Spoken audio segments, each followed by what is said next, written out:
After all those millennia, is this what Jarilo VI has become? Uh-huh. So, that snowy planet is our destination this time? Yes. Looks like this trailblazing expedition won't be easy. Spatial readout anomaly. Star rail stability is down to 12%. Schedule alteration. 7-day stopover time extended indefinitely.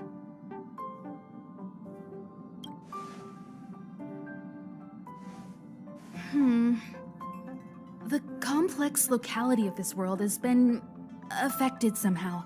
The star rail has been blocked off by something. Take an ordinary train as an example. It's like the tracks up ahead have suddenly snapped, and the way forward leads straight into a collapsing abyss. The only sensible thing to do would be to brake hard, right? If we try to force our way ahead, there could be a hefty price to pay. This again? Don't tell me. It's gotta be.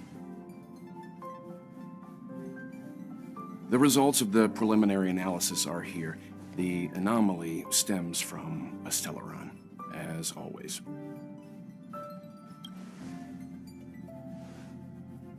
Yes, just like the one that's been placed into your body.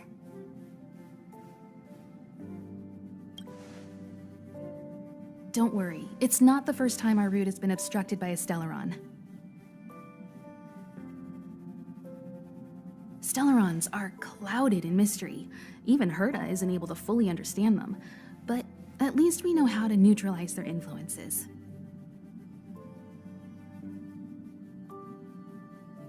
The only thing we can say for sure is that their arrival causes massive changes to civilizations and ecosystems. They also generate distortions in space, such as fragmentums. There must be an inextricable connection between the stellaron we're dealing with here and Jarilo VI becoming a frozen planet. Our current theory is that stellarons are seeds of disaster, planted by a certain eon throughout the universe. We can't continue to trailblaze without removing the source of the disaster.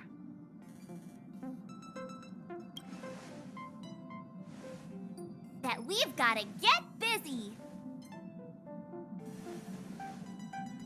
I'd like to entrust this trailblazing expedition to March, danheng, and you. The objective is clear. Find the stellaron responsible for the disaster and the spatial distortions, and bring it back to the Express. We'll deal with the rest. Awesome! We get to work as a team again!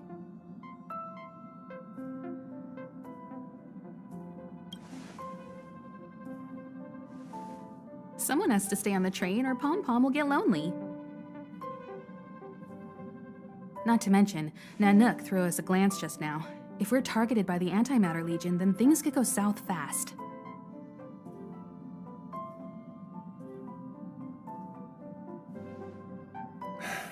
So it's still not our turn.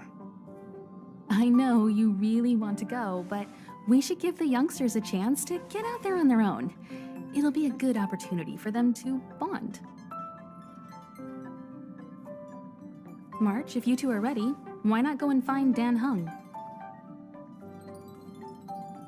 He's probably already started collating the ecological data and survey results for Jarilo VI. It's always good to know more about the destination before you start a journey.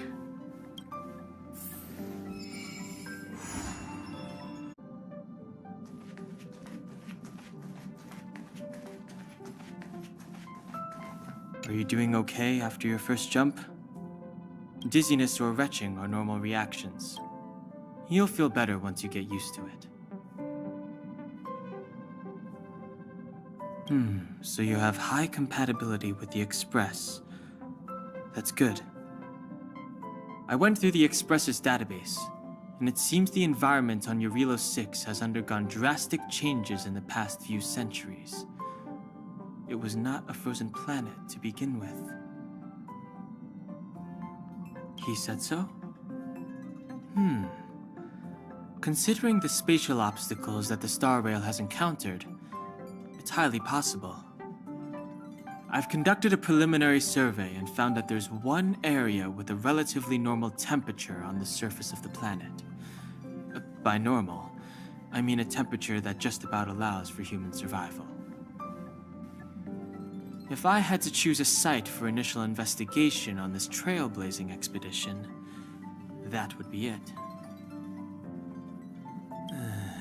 As I expected. Before you came, whenever March wanted to go anywhere, Himeko would make Mr. Yang and me go with her.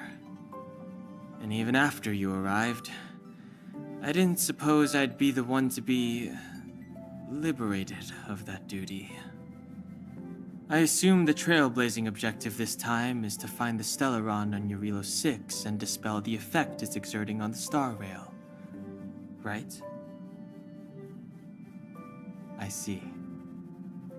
You should find March. I'll join you two once I'm ready.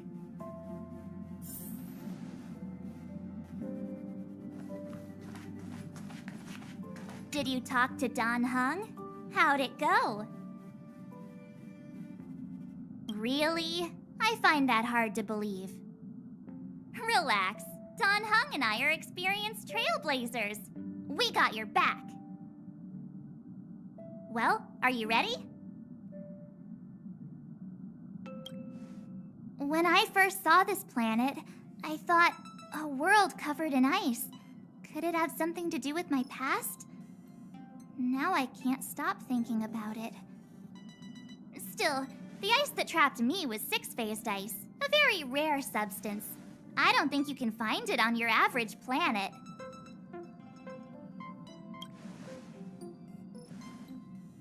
To be honest, I think I'd be kind of annoyed if I found out this was my home world. It looks freezing. Pretty girls aren't frost-resistant.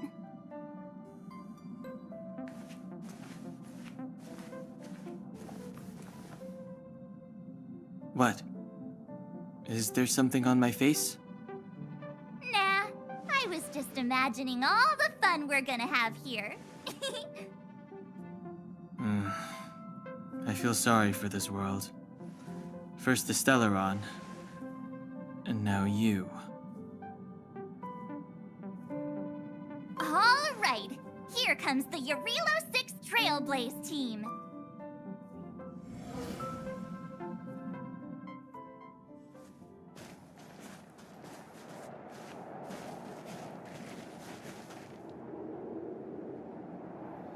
Jarilo VI. We're here. It really is one big snowball. Hey, get your own metaphor. Snow as far as the eye can see. Which direction should we take? Based on the coordinates, the target should be up ahead. Then what are we waiting for? Let's go! Do you want to mention the time we smashed a hole through Taikian Stadium? Or shall I? Please stop bringing that up. Let's just say that landings and crowds don't mix. Unless you enjoy trailblazing through 2 weeks of community service. I said drop it! Remember, we should stay vigilant. We know very little about this world. Calm down. Between the three of us, nothing will stand in our way. I mean, come on. You've got a Stellaron in your body. I have my special six-phased ice powers. And danheng... he's got that mysterious past thing going for him. So if people start creating trouble for us, they're gonna regret it. So, how long does copycatitis last? Let's go. Braving the unknown? That's the real spirit of trailblazing. This place still hasn't been corroded, and yet fragmentum monsters have already made it here.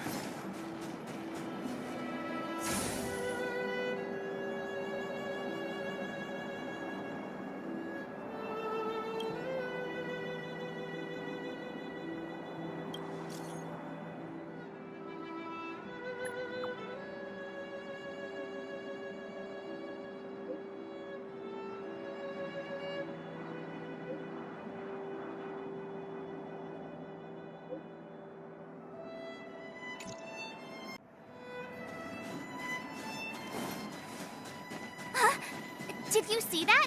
I think something's moving. It's just an order. Hey, get out of there or you'll shiver to death.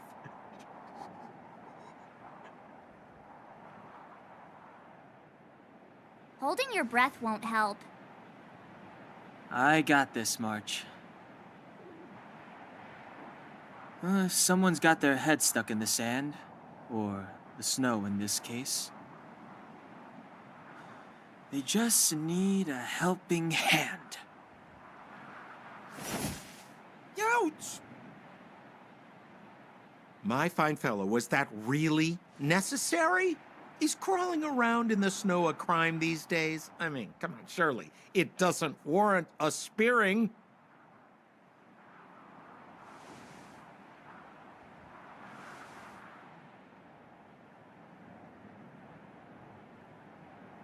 But then again, how can I blame you? I mean, I caught you off guard.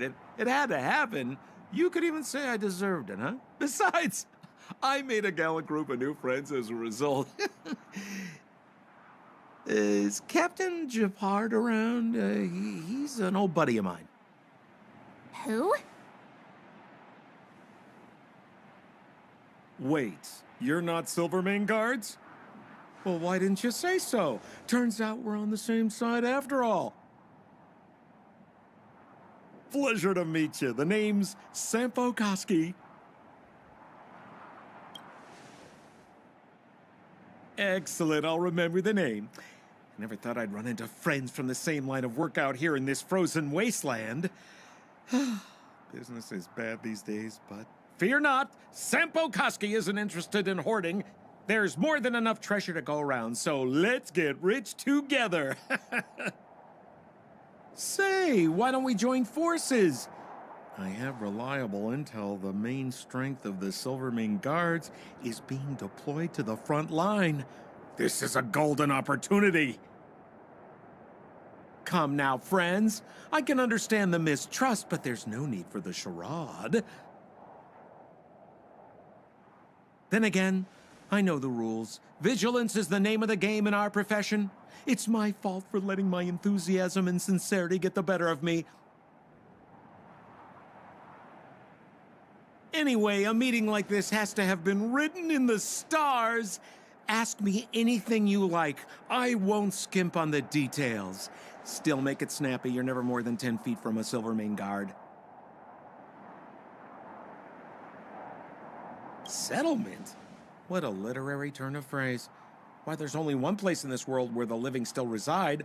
Our beloved Belobog. The further away you get, the dicier things become. The city of preservation, the towering citadel, humanity's last bastion against the eternal freeze. It may sound a bit over the top, but those names are grounded in truth. The only place humans can eke out an existence is behind those impregnable walls. Me? You guys scared me to death. There I was, looking for relics to sell, when all of a sudden you came stomping over. I thought the Silvermane Guards were paying me a visit. Seriously, though, try treading a little lighter next time, huh? If you run into the guards, they won't hide in a snowdrift, and you'll be in a cell before you know it.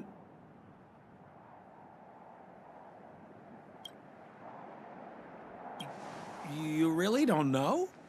The Silvermane Guards are Belobog soldiers, enforcers, and police. Let's just say they're not the most flexible of people, and they like paying visits to folks in our line of work. Seems like you guys really are new to the business. To be young and naive again. How about this? As a senior in the field, which I'm sure you don't mind me saying, I'll give you some free guidance.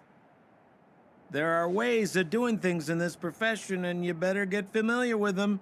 Moving in the shadows, finding the goods, pricing your stock, hiding from the guards. There's an art to all of it. No need. Why don't you just take us to the city? We don't really know the way. The city? Already? They haven't even started trading yet. Well, showing you the way is easy enough, Missy, but it would cost.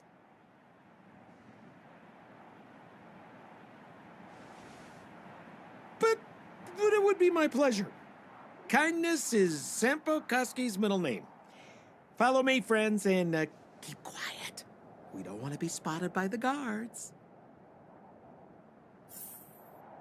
So why were you hiding from the Silvermane guards? I was just storing a few relics away from prying eyes. Nothing serious. If it weren't for the uncompromising nature of our civil service, there'd be no need for secrecy. So whereabouts you guys from, anyway? I don't mean to pry or anything. I just care about my friends. No pressure. Rule number 7, never leave a footprint. I have my own special technique called invisible snow walking. Helps me throw off pursuers in no time. Who are they? You remember the Silvermane guards I mentioned? That's them! Help me, old friends! I don't want to be caught! It's the suspect and his accomplices. Arrest them!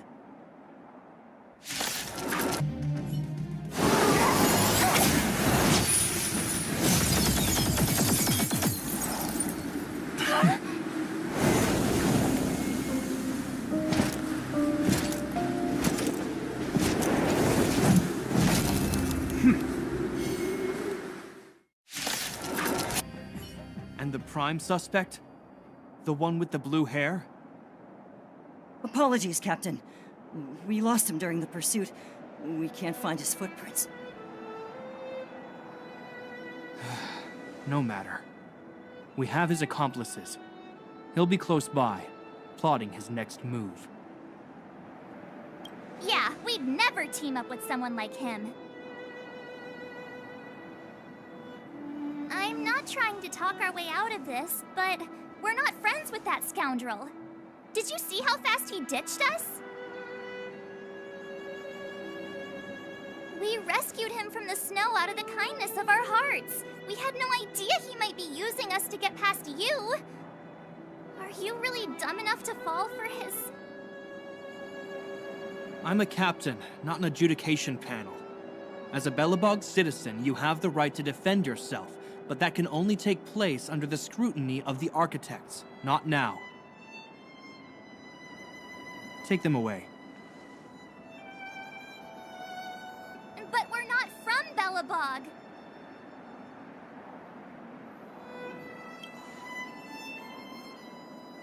Silence! What kind of nonsense are you?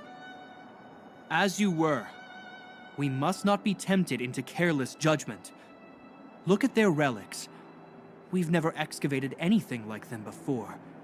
And I haven't seen anything similar in our museums. Exactly!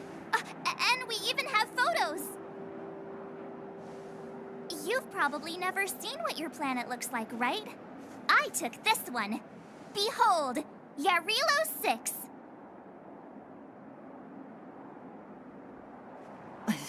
You mean to say that this white ball that's here, that's our home? How can that...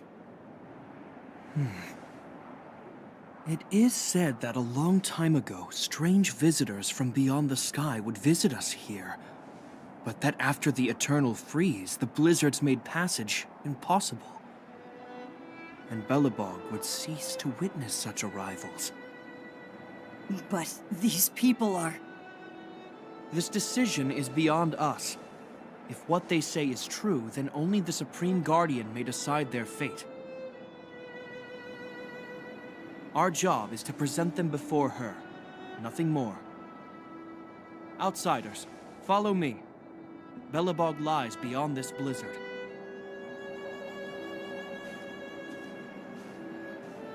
Welcome to Belobog, the city of preservation.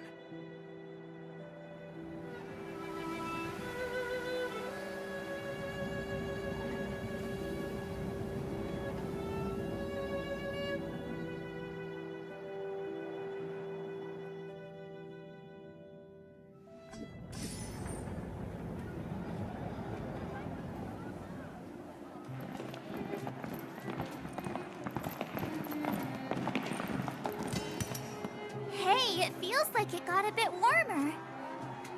That's because you're in Belobog, the last bastion of humanity. Last bastion? 700 years ago, monsters from beyond the sky set the world ablaze. The land was turned to scorched earth, with raging infernos and billowing towers of smoke stretching beyond the horizon. In the midst of the conflict, the eternal freeze descended without warning. Suddenly, sweeping winds brought blizzards which buried the invading legion. Belobog was all that remained. The steadfast architects built this city. Under the protection of Klepoth, the Preservation, Belobog remains forever warm in the face of unrelenting cold. He's sure saying some weird stuff. Marked change in tone. Sounds like he's quoting from a historical record. Uh-huh. So why is he telling us all this? You wanted to know.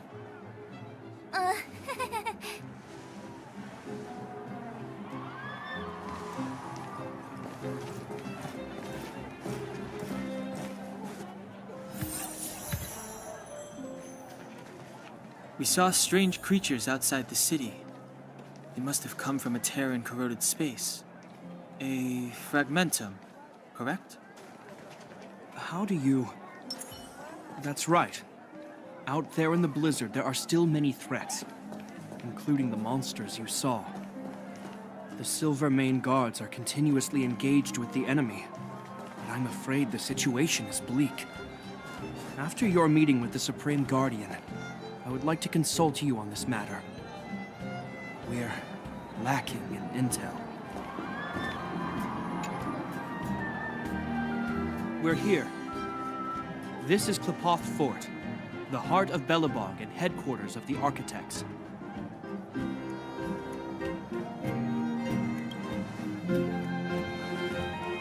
Klepoth is the symbol of preservation.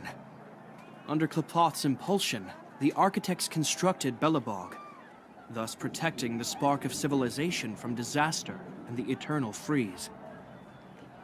To show our reverence, we named this fortress after the Aeon themselves. The Architects, under the protection of Klepoth, have continued to lead this city forward, repelling all manner of disasters. This fortress is also the residence of the Supreme Guardian. The Supreme Guardian? The leader of Belobog, elected and appointed by the Architects. The Supreme Guardians have watched over this city for generations, sheltering the people from harm. The current Guardian is Madame Cocolia Rand. Every major strategic decision is issued by her. Whoa, she sounds like a big deal. I will now bring you to see Madame Cocolia. Please, have your words at the ready. Her time is precious, so she prefers concise communication. We're gonna see her right now? Can I at least find a place to freshen up first? Let's not waste time. No one will notice. I've dispatched a messenger to send word. Madame Cocolia will be aware of your arrival. Come with me.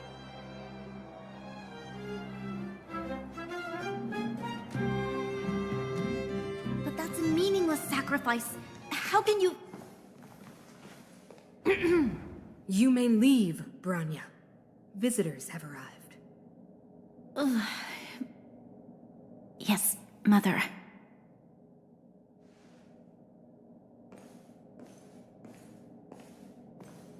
Madam Guardian, I have brought 3 outsiders to see you. The messenger informed me. Well done, Gepard. You may leave.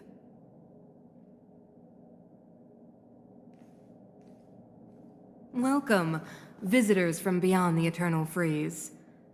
Or perhaps I should say, from beyond the sky, no? I am Cocolia Rand, Belobog's Supreme Guardian. I would be grateful if you could tell me why you have come.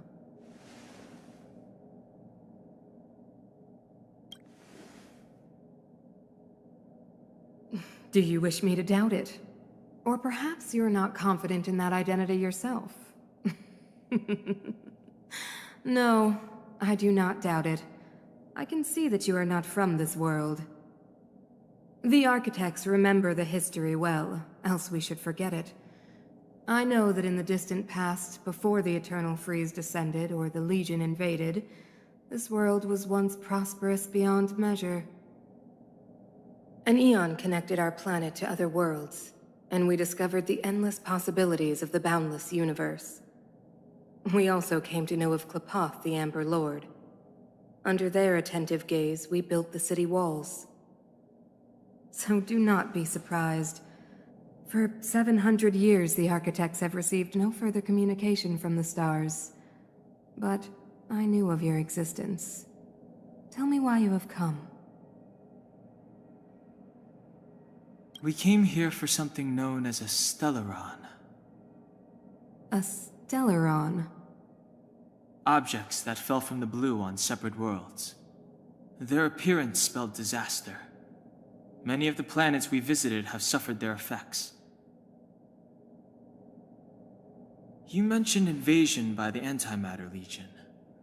Soon after their arrival, this planet suffered the Eternal Freeze. At the same time, the phenomenon known as fragmentum space corrosion began to occur. Correct? Correct.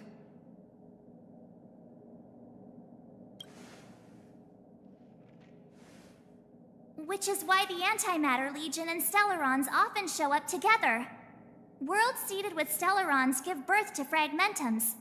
As for the Eternal Freeze, it must have been a product of the Stellaron, unique to the environment of your world. You can see us as kind-hearted interstellar public servants, lending a helping hand to any world affected by a Stellaron. Your analysis of our current circumstances is clear. We have indeed suffered the disasters you speak of, some of which prove vexatious to us even today. But why should you care? Even if this Stellaron you speak of did bring about disaster, I fail to see its connection to you. I don't believe that anyone would go to such lengths to help a world unrelated to them. Unless they had something to gain. You're right. Our reason for coming here is not purely selfless. If we don't seal the Stellaron, we cannot leave this planet.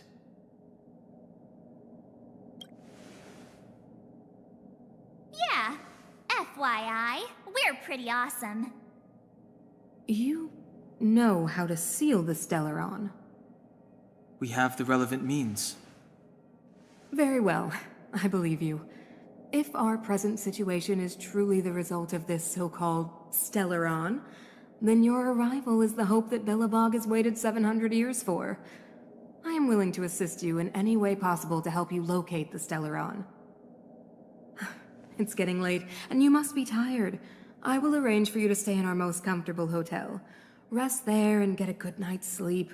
Tomorrow at noon, I will dispatch someone to escort you here, and we can discuss this urgent matter in greater detail.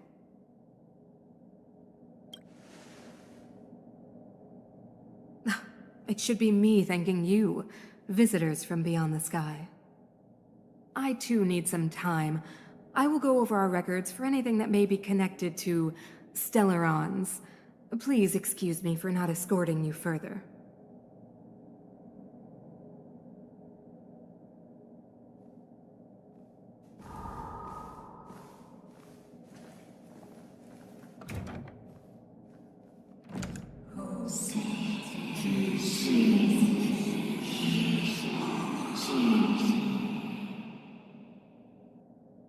Of course, I understand. Do not worry. I have a way.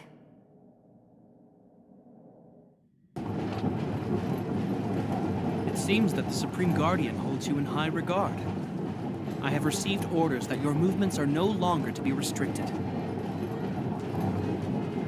She's the big shot. Definitely got that Queen of the Castle vibe going on. Oh, so cool. I'm afraid I still have duties to attend to. I must return to my post. I hope you enjoy your stay in Belobog. Wait! Can you recommend some sites? It's not that late. We want to take a look around. Well, I'd say that Golden Theater and the History Museum are both worth a look. However, you'd need a pass to get into the museum.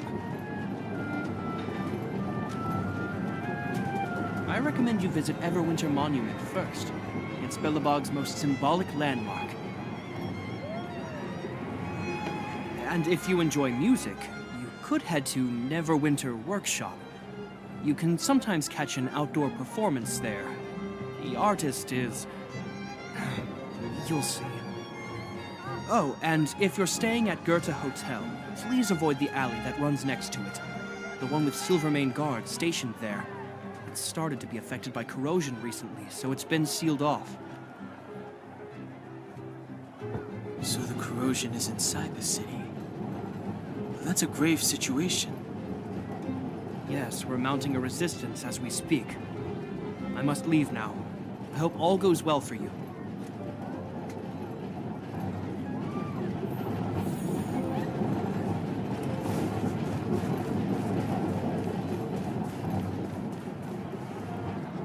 Wow, look at the carved ice.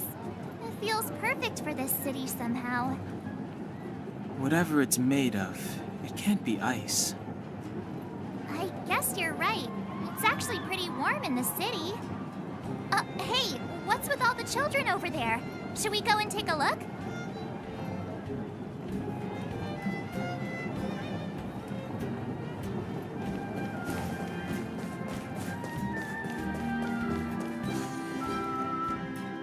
Neverwinter Workshop. Hey, didn't Japard say there'd be a show here? He said you can sometimes catch an outdoor performance. Sometimes being the operative word. Ah, darn. I wanted to see one. Oh, I'd been wondering. You see that heater over there? Why do they keep it outdoors? This city is so weird. Normally you'd want a heater inside a building, right?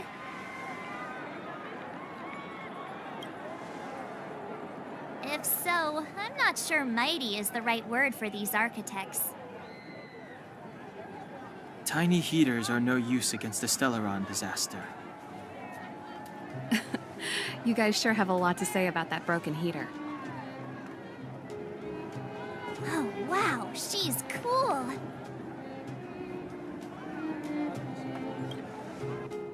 Yep, touch it and find out. Ice cold. I was just about to fix it up. I forgot to introduce myself. The name's Serval. I'm the owner of this workshop. If you got any broken equipment lying around, you can always come find me, though I can't guarantee I'll be interested in fixing it. Oh, we're okay. I was just curious about the heater. Curious? About the heater? It's just a standard geomarrow radiator. You can find them anywhere in the administrative district. Only just got here? Ah! I figured it out! I heard a loudmouth guard say that a group of outsiders had met with Cocolia. You must be them? What an honor. Where are my manners? We can talk about heaters all day if you like. Let's have a chat.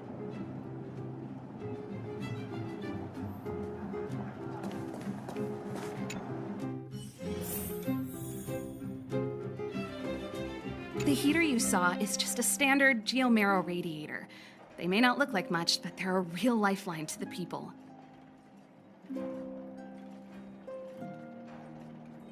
The blizzards here are brutal.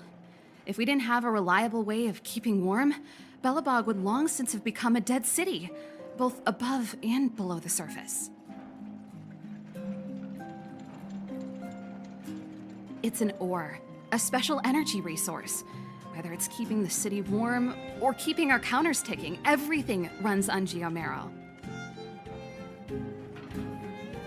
Geomarrow grows beneath the surface of the planet, and and specialist underworld mining teams are there to extract it. Transport lines shuttle it up to the surface. In the overworld, we use the same lines to ship surface goods and aid down to the underworld. You didn't know?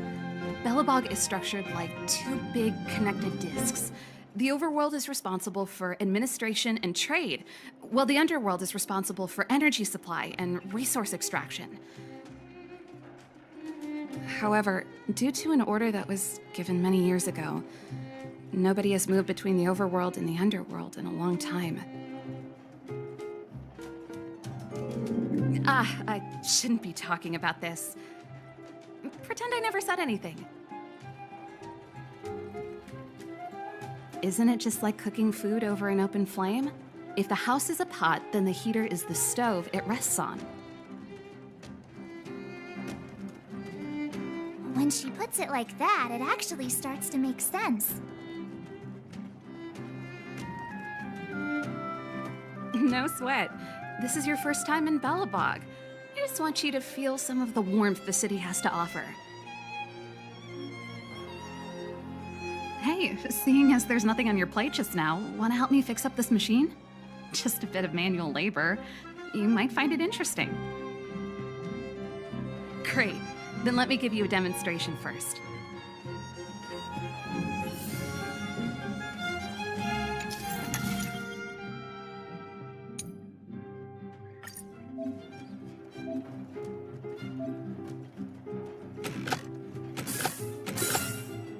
Done and dusted. Nice. You guys are pretty handy. You picked that up in no time. Want to be my assistants? Average pay, but I'm a good boss.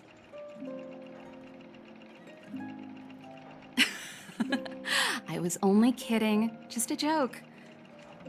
Well, I'd better carry on here. Why not have a better look around? My workshop will always be open to you. And your wallets, of course.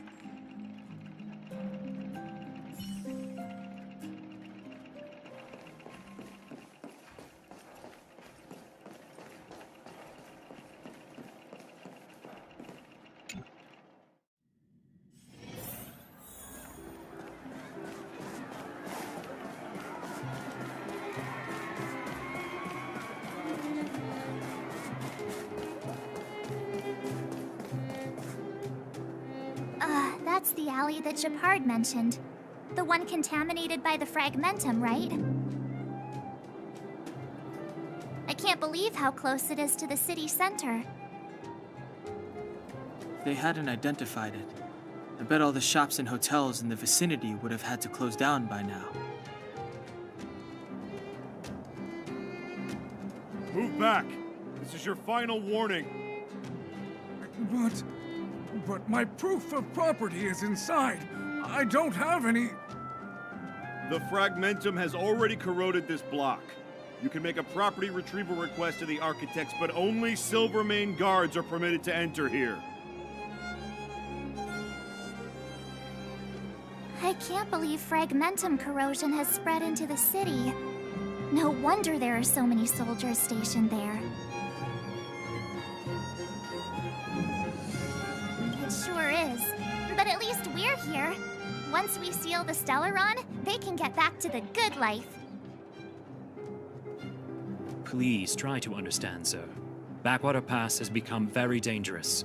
We're just here for your safety. If I can't get my proof of property, it doesn't matter how safe I am. Out of my way! Let me pass!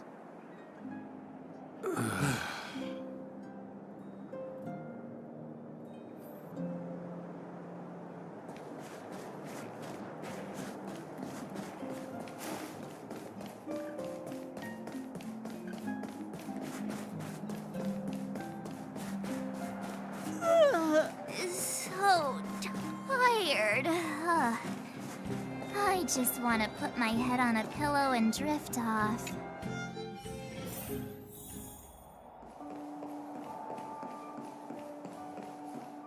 Wow, what a beautiful lobby!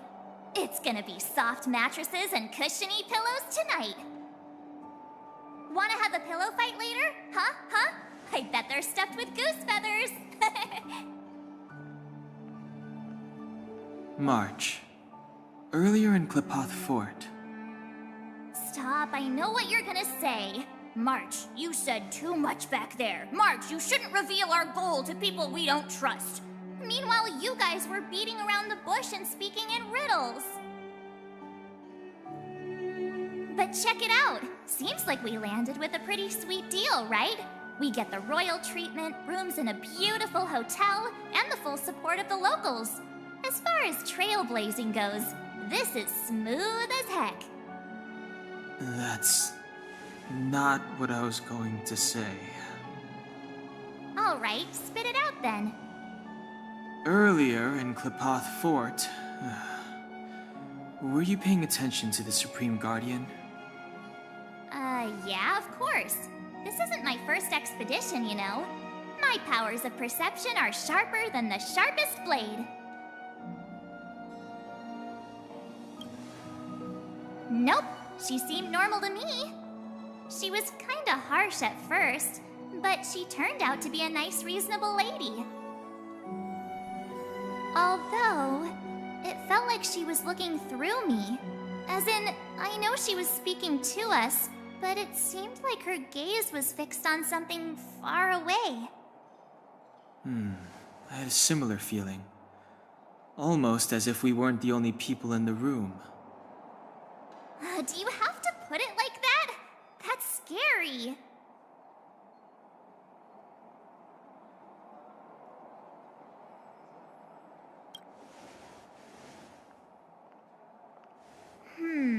Maybe. She's an important person after all. Maybe there were armed bodyguards lying in ambush. Perhaps I'm too sensitive. She did promise to help us. I just hope she keeps her word. Let's get some rest. We need to save our energy for the discussions tomorrow.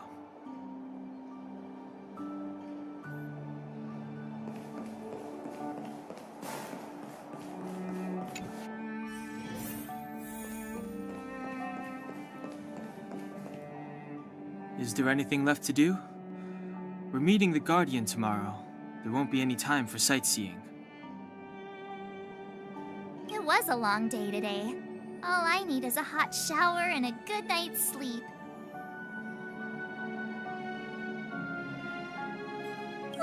You too. Let's get to bed early and save our energy. I sense the next few days could be tiring. Well, I'm off to my room then. Express lights off!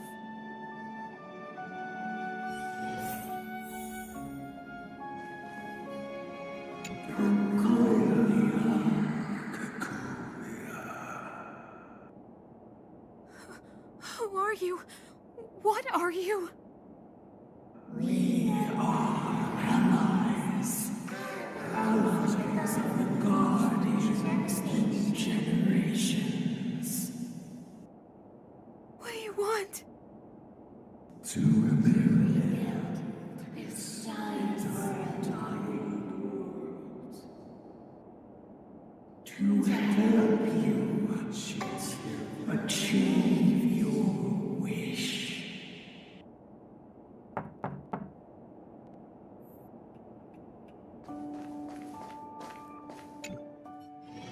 Hey, did you hear that? There's a group of Silvermane guards at the entrance, and I don't think they're here to say hi. If this is our escort, it's less friendly than I was expecting. I just have a feeling. Let's go and meet them. We won't know until we're down there.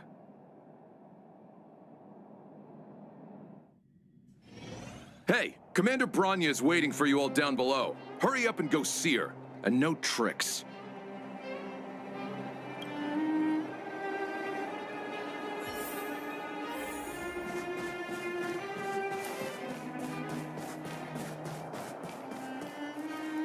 Huh? It's you. You were there at the fort. I am Bronya Rand, acting commander of the Silvermane Guards. In the name of the Amber Lord in the Highest, and under order of Supreme Guardian Cocolia Rand, I hereby arrest the suspected infiltrators under the charge of plotting to incite rebellion. As agent of the Supreme Guardian, I herewith temporarily strip you of your freedom of action and speech. When you are tried by the adjudication panel, you will be given the opportunity to defend yourselves against the accusations. Resistance will prove futile. You must come with me.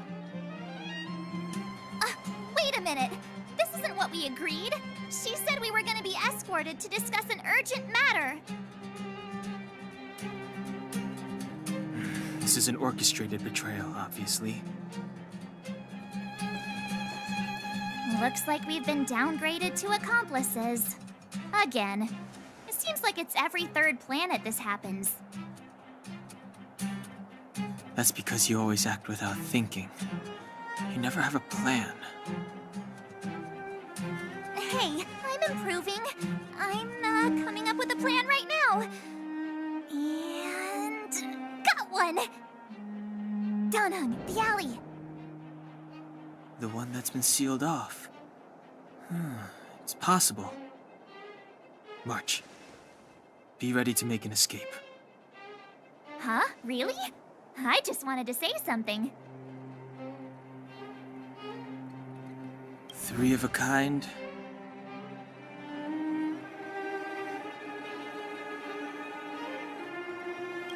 Shh! It's an old Astral Express escape signal. Do you play cards? 2 pair? Hey, what are you whispering? Let's get going. Ace!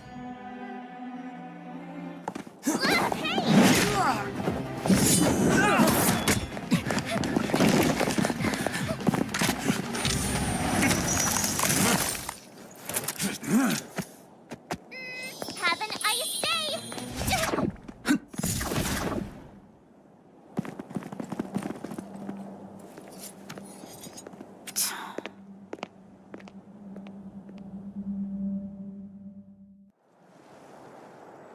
They charged straight in!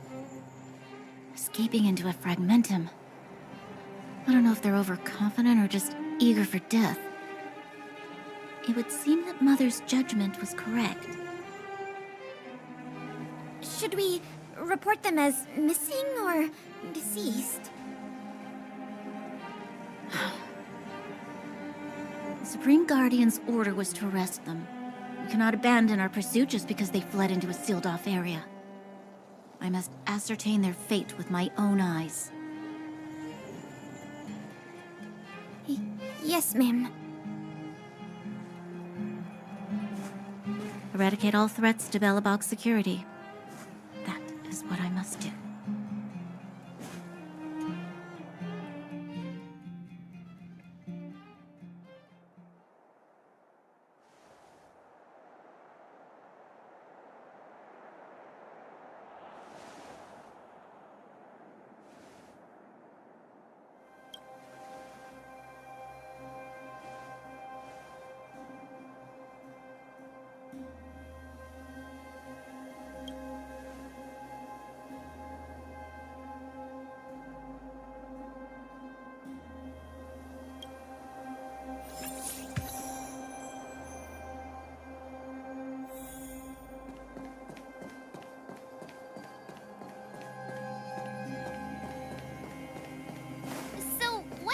Back there. Why did the Supreme Guardian send people to arrest us? Imagine launching a surprise attack when your enemy is fast asleep.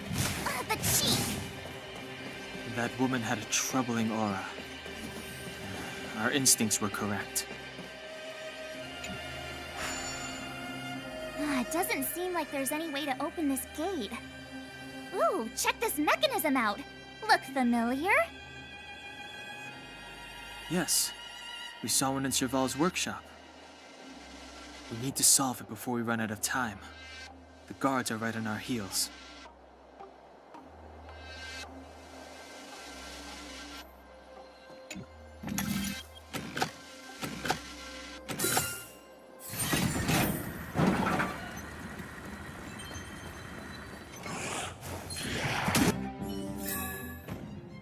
couldn't have done it without me.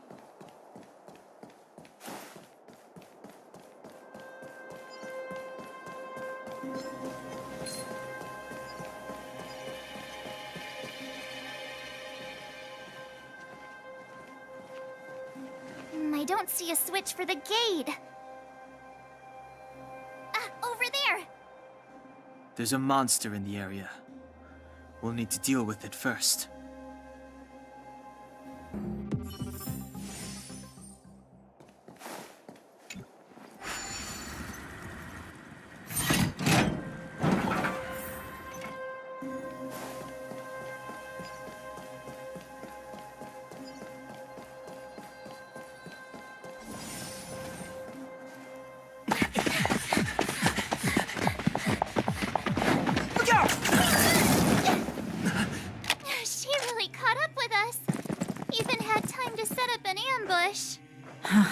You dare underestimate me?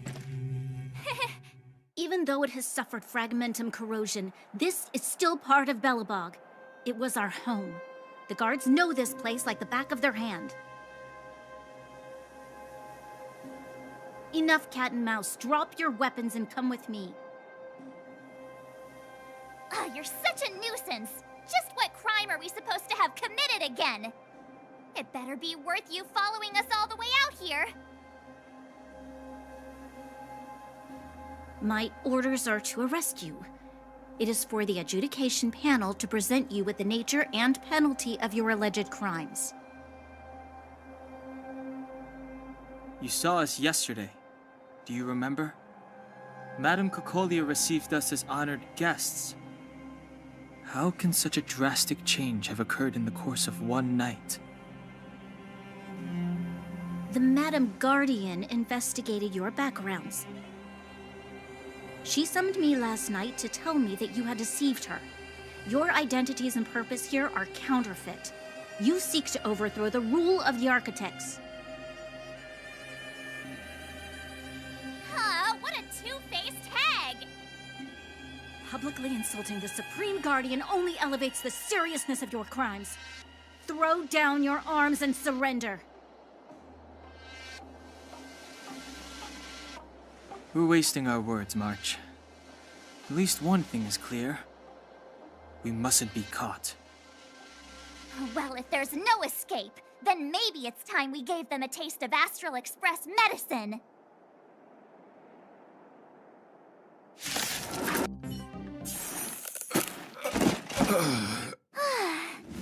Duck!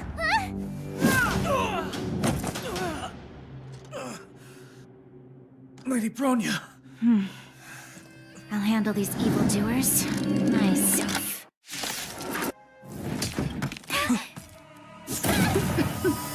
What is this? I can't breathe. I have one thing to say. Sampo never lets friends who've helped him come to harm. I say what I mean, and I mean what I say.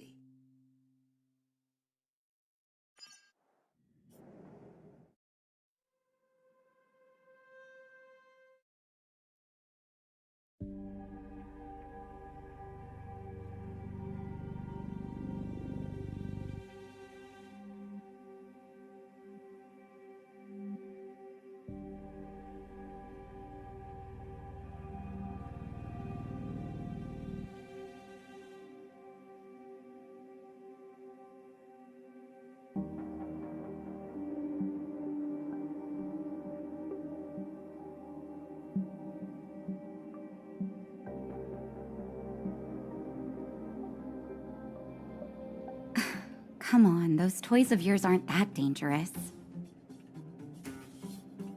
Then why hasn't he woken up yet? Because he's sound asleep. Didn't you hear him sleep talking? Poor child. Sounded like a bad nightmare. Tell me the truth, Sampo. What are you gonna do about the overworld girl? What am I gonna do about her? Why, wait for the opportunity and send her back, together with the rest of them, of course. Hey, come on, what's with the... You're a bad liar, Sampo Koski. What? I didn't mean to bring her along. The smoke was too dense. I was in a daze. Before I knew it, I'd somehow dragged her down here, too. What are you up to, Sampo? Why do you insist on getting caught up in overworld affairs that have nothing to do with you? If it's a whole lot more attention from Wildfire you want, you're going about it the right way. Hey now, Sampo Koski's primary concern is taking care of his friends. These guys scratch my back. How could I live with myself if I didn't scratch theirs? And another thing, where does Wildfire get off assuming that these fine folks won't come in useful to them, huh? I mean, you never know. Which is why you've set them loose in the underground? Come on, accidents happen. I'll have them rounded up in no time. That girl... Get her back as soon as possible, then don't let her out of your sight. The underground has been sealed off for over 10 years now. The children won't even remember what overgrounders look like. If a girl in a Silvermane Guard uniform suddenly shows up, what would Wildfire do with her? What would they do with you? All right, I get it. I'm setting off right now. I'll have to trouble you to look after them while I'm gone, ma'am.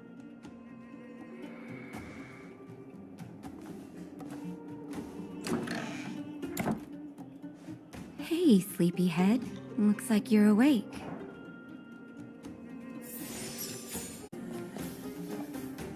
How are you feeling? Any aches or pains? Good. You were out for a while. I was beginning to worry. You were saying some strange things. Well, now that you're awake, you should probably try moving your limbs.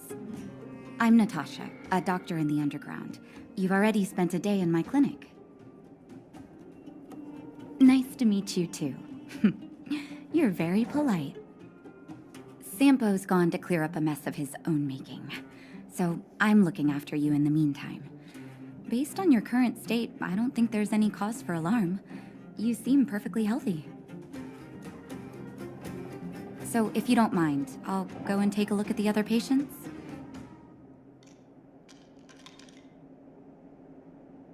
Sampo just told me that you lost consciousness. He didn't say why. Still, I'll wager it had something to do with him. He's always tinkering with his devices. Anyway, the opinion of the clinic is that none of you have come to harm. Sampo told me. Don't worry, the Silvermane Guards won't follow you below ground. We've been cut off from the surface for many years. Even when things were at their worst down here, they never showed. Of course, I don't know the whole story behind why the architects ordered the lockdown. Who knows? Thanks to you, they might finally be about to lift it. Something that Wildfire's wanted to achieve for a long time now. Oh, please, you needn't worry. You've just been asleep for a while. I barely had to lift a finger. I might have exaggerated your condition for Sampo's years, but that guy owes me. He better bring me back some medicine. They've been up for a while already. The young guy with the dark hair left first. He went with Sampo. Your rowdier friend took off soon after waking up. I imagine she's taking a stroll nearby. As for the girl in the Silvermane Guard uniform, I told Sampo to watch her, but it seems that he left his post, and she made a run for it. Good question. He's a man of mystery. He claims to be a simple cross-border businessman. Not that there's much to interest an overworlder down here. Either way, he's got a surprising number of connections. I've managed to secure more than a few urgent medical supplies through him, and he's been a big help to Wildfire. In any case, I don't think his intentions are sinister. It's a grassroots organization. Think of it as the Silvermane Guards of the Underground, but less stone-hearted. No need to thank me. It's a doctor's duty to heal. I gotta find March 7th in Danheng. But where should I start?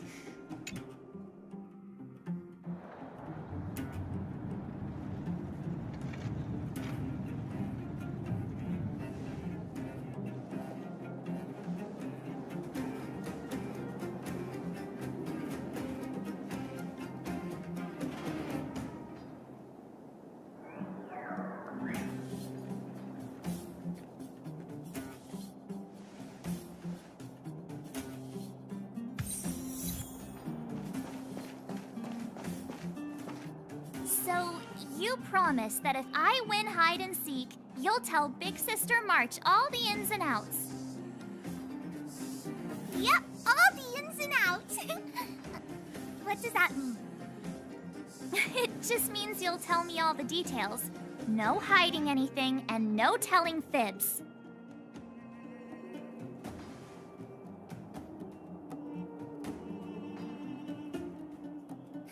Hook isn't an overgrounder, you know. Hook never tells fibs. Yeah, never. Well, that's settled then. Okay, let's play. Huh? You, when did you get here? This isn't just hide and seek, okay? Let me explain. It's like this. After I woke up, that doctor said Sampo had taken danheng with him. I went around in circles trying to find the blue-haired scoundrel and bumped into these kids. They say they know where he is. But they said I had to join the moles or something if I wanted to find out. And to do that, I had to prove my strength by winning a game of hide and seek. Do you get it?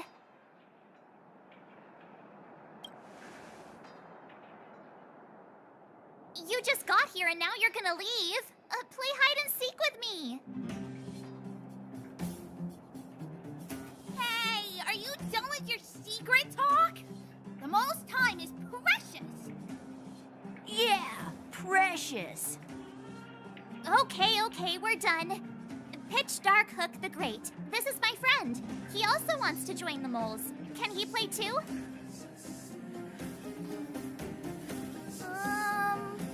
Sure, I guess so. Then, you guys are seeking?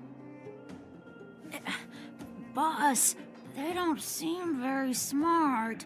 Why don't we do a practice one first? You're right, Julian. Okay, let's do a practice one. I'll hide, you two have to find me.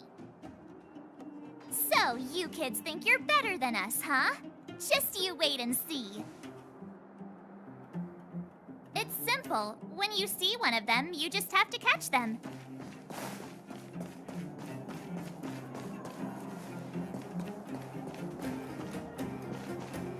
Ha! Gotcha! So what? It's just a practice. Wait until we're playing for real. You'll see. Bring it on. All right. Now we're playing for real. You gotta count to 50 before you open your eyes. No cheating. 47, 48, 49, 50. Ready or not, here I come, naughty children. The moles haven't lost a game for ages. You're doomed. Got it yet? We're the Underground's greatest hiders and seekers. Something's not right. That guy's been staring at us this whole time. Hide and seek might have to wait. Let's see what he wants.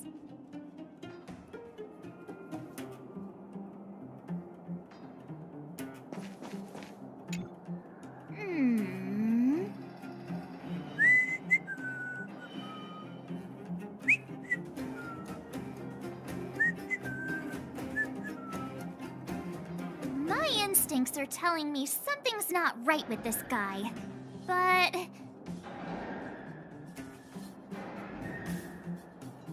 That's because I'm tall. And old. I'm a grown man. Ask anyone. All right, the jig is up. Your voice gave it away.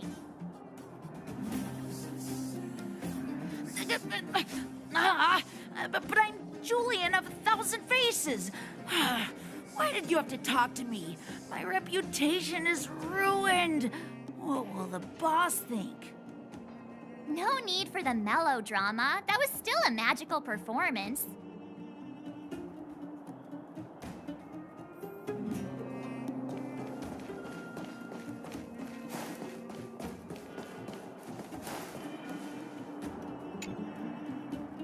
Don't run! I got you, Hook!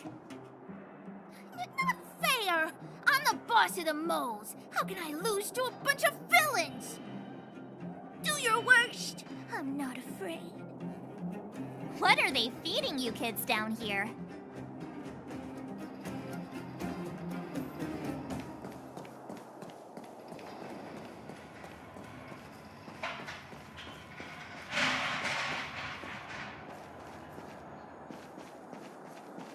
Hey, where are you going? Come back. They won't be hiding that far away.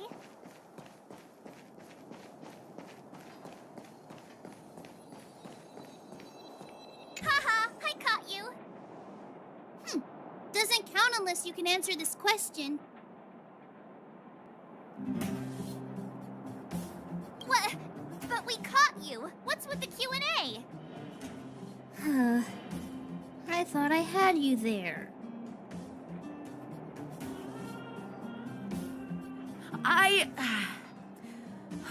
I'm sorry, boss. I failed. Darn! How did you see through Julian's disguise? What villainy is this? Those with keen eyes see the dust between the stars. I came up with that, by the way. About time I got some credit for it. So, Pitch Dark Hook the Great. You can tell us now, right? Yes. The boss of the moles is true to her word. Hook saw the blue-haired guy take your dark-haired friend to the Fight Club. The Fight Club? And no kidding, they didn't exactly get off on the right foot. Pitch Dark Hook the Great, where is the Fight Club? Can you show us the way? But it's an obvious building. Grown-ups are just useless. Come with Hook, I'll take you over. Thanks, oh great one. That's Pitch Dark Hook the Great to you. Who said you could shorten my title? A club just for fighting. Who knew undergrounders had such brutal hobbies? In fact, it's awesome! They let you take part? When did this place last have an inspection? We're here! This is it. Hook's gonna go fight. See you later! Who's in charge here? How can they just let kids attack each other? The moles are in charge, that's who. But only the kids. Wildfire's in charge of grown-up business. It's the moles for grown-ups. Ooh, they need one more player there. I gotta go. If you ever want to fight, come find me.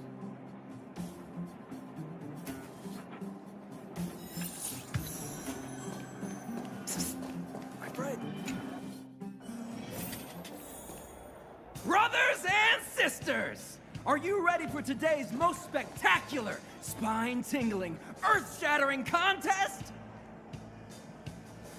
On one side, recommended by tall, blue, and handsome, the unsmiling, pulverizing power of the new kid on the block, Cold Dragon Young! And his opponent is none other than the unfeeling, incendiary, explosive might of Team Robomatic. All praise to Boss Svarog. Given that no other fighter was willing to take on the strength of Team Robomatic, Cold Dragon Young will face off against these opponents alone. On learning his fate, the brave young fighter had one thing to say: whatever! And so, let the semifinals of the 1,758th Fighting King Challenge begin! Quick, let's help him! Oh, brothers and sisters, an unexpected turn of events! 2 members of the audience have charged into the octagon! It looks like they want to team up with Cold Dragon Young! So you're awake. Yeah, the first thing we did was go look for you! And now that we found you, we're trying to make sure you don't get your butt kicked! You're welcome! Brothers and sisters, you can feel their passion! The magnetic pull of this electric sport is undeniable! But let me reiterate, these competitions are for professionals only. Whatever you do, kids, don't try this at home. And Cold Dragon Young is signaling that the contest will go ahead! He's just itching to get into it. And so are we! It's the Iron Fists of Cold Dragon Young and friends versus the Iron Skin of Team Robomatic! I can take them on my own, you know. Oh, we need to work on your emotional intelligence.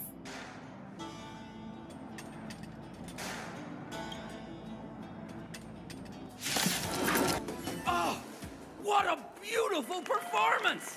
Cold Dragon Young and his last-minute admirers emerge victorious! Admirers? How come we don't get cool nicknames? Forget it. I think our taste in nicknames is different. Hey, look! It's Sampo!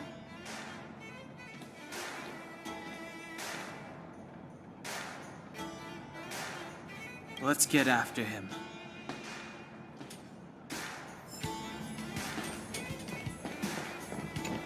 That guy can't have gotten too far. Let's search nearby.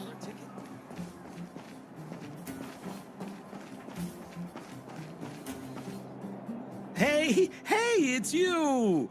I was just thinking to myself, am I getting robbed? Who are these people following me? So, you start to walk a little faster, and anywho, if I had just turned around, I could have thrown open my arms and said a big hi to my old friends. Save it. You saw us in there and got scared, so you pulled a runner. Me? Scared? Oh, my friends, what do I have to fear? Surely I haven't done anything to offend you.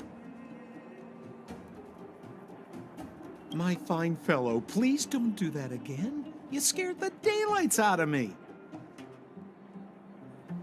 Wait a minute, we're not done here. You dragged us to the underground. So what's the big idea? I had no choice but to take you guys down here. It was too dangerous for us on the surface. We're wanted criminals. Sure, the underworld has its drawbacks, but at least the guards would never follow us. We're safe here. Be that as it may, did you really have to poison us? Maybe you've forgotten, but we were in a tight spot, my friend. There was no time to think. I had to use whatever I could. So it wasn't to cover anything up? A secret that you didn't want anyone, including us, to find out? It's... danheng, what secret? Well, I'm not certain yet. But there's more to our friend here than meets the eye. You win. I'll help you to the best of my ability, free of charge, I might add. But please, don't go spreading rumors about me. All right, to prove my sincerity, I'll introduce you to Wildfire. If you're looking for something down here, they're the ones to ask.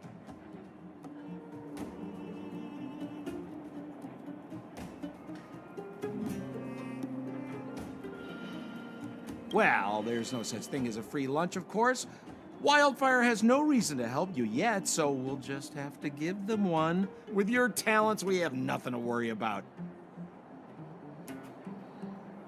I'm telling you, no matter where you go, there's only one rule to getting things done.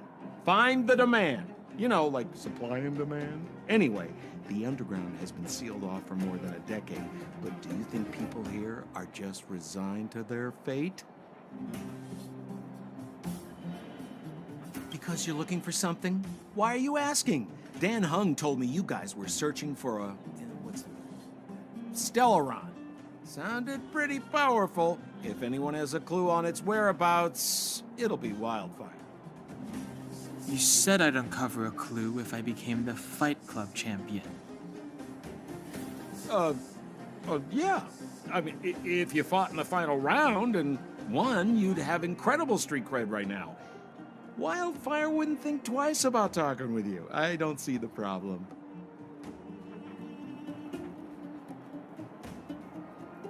Well, if you want my opinion, they're a bunch of artless, stubborn fools. But who cares what I think, huh?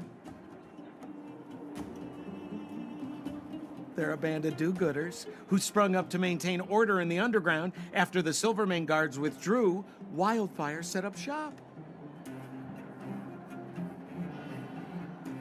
Still, don't underestimate them. We walk in the presence of giants. Have you heard that saying before? Well, Wildfire has giants in its midst. You'll see. Have a little faith.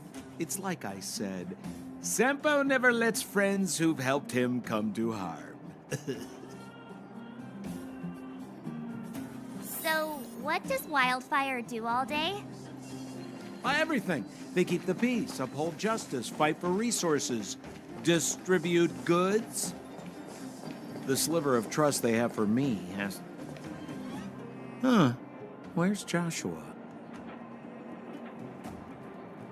What are those shiny rocks?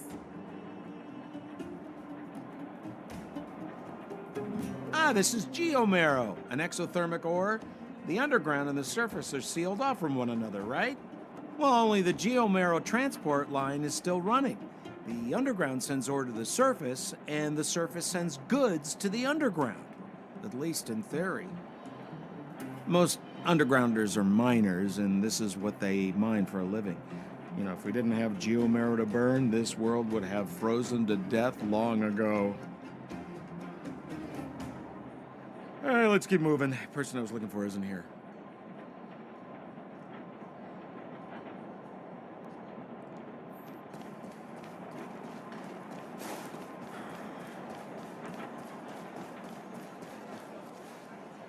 Oh, old Oleg isn't here either?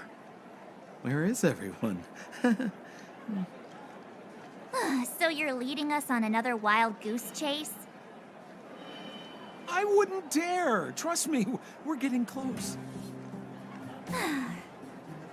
Huh? What's that huge structure in the distance? Oh, that's the furnace core. It's the pillar that connects the underworld and the overworld. People used to travel up and down that thing, but then... Then what? It's a long story. In any case, practically nothing moves up or down anymore. Except you. Oh, come on, my dear fellow. I thought we weren't going to discuss this. I beg you, the fewer rumors there are about me, the better.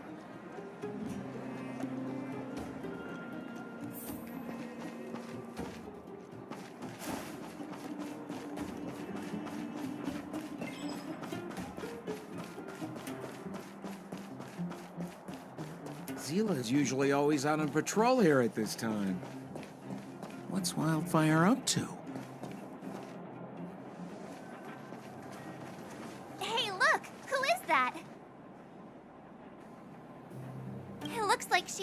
trouble.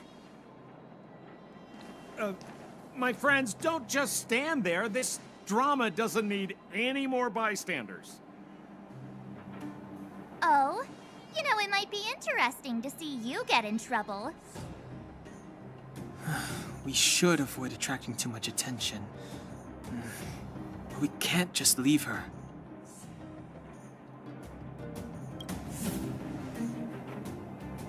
Exactly! My boy, Cold Dragon Young. Young Master Danheng speaks with reason. Let's help her. All right, princess. Let's dispense with the pleasantries.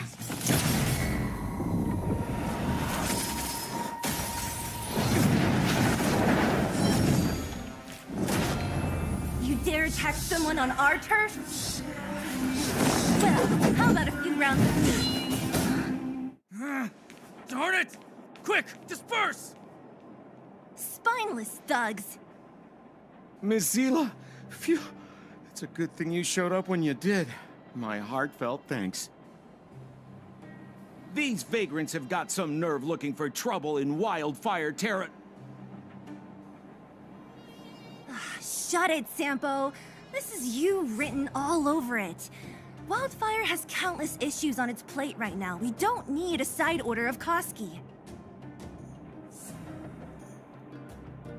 I hear Silvermane Guard is paying the underworld a visit. Is that you? You kidnapped me and brought me to the underground. What is the meaning of this?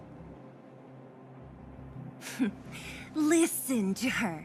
What is the meaning of this? She still thinks she's an overworld princess. Do you know what's become of us down here while you live the easy life? Did you even consider the fate of the underworlders? The Silvermane Guards aren't living the easy life. We are constantly engaged with the enemy, defending Belobog from the scourge of attacking monsters and protecting all those above and below the surface. Do you even hear yourself? You protect the underground? Redeploying every guard to the surface? Sealing off the only passageway? Protecting the so-called architects, more like it. The Madam Guardian has her reasons. Enough talk. You're coming with me. Chief Oleg wants to see you, and he's got more than a few questions. Perfect, Miss Seele. We were just on our way to pay Chief Oleg a visit ourselves. Room for a few more? Fully booked. Who are they?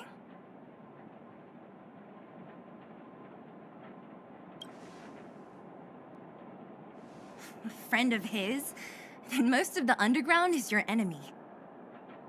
Well, it's like this. The chief's in the market for specific talent. An urgent request, so I'm taking them to see him. We're looking for a Stellaron. It's the source of all the disasters here. If we find it, we can... I would recommend you not recite your story to everyone you meet. Miss Seele won't understand it anyway, so let's save it for the chief, huh? You're right. I don't understand it. And I don't plan on passing the message on either. Wildfire's encountered trouble at the Great Mine. The chief's busy. If you really want to find him, come look for me at the mine entrance. I'm leaving.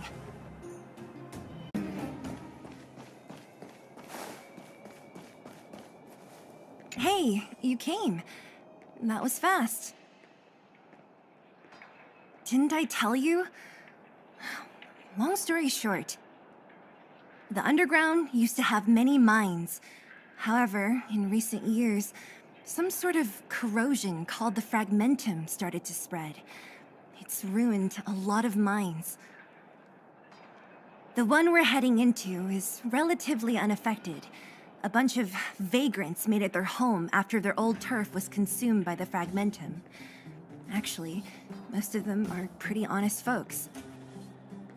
But with such a large group, it's inevitable that troublemakers will find their way in. They've been stealing stuff from the miners and picking fights. And that's not the worst of it. Things are much more serious this time. For 2 days now, huge clashes have been breaking out between the miners and the vagrants. It isn't pretty. Mines are our lifelines in the underworld. We have to keep providing geomarrow to the overworld in exchange for supplies. In order to quell the situation, Chief Oleg brought wildfire into the mine and left me in charge of security for the towns. But the situation in the mine is critical. I have to back him up. Oh, as for you, the Chief will decide your fate when we see him. Good. I've been wanting to come face to face with the leader of the underworld. You're about to come face to face with reality.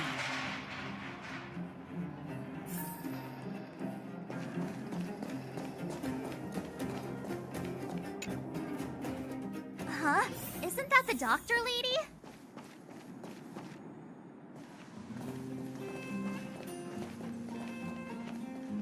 Nat, I didn't think you'd be here. Where's Oleg? Hey, Seele and Sampo's guests. So it looks like you've already met.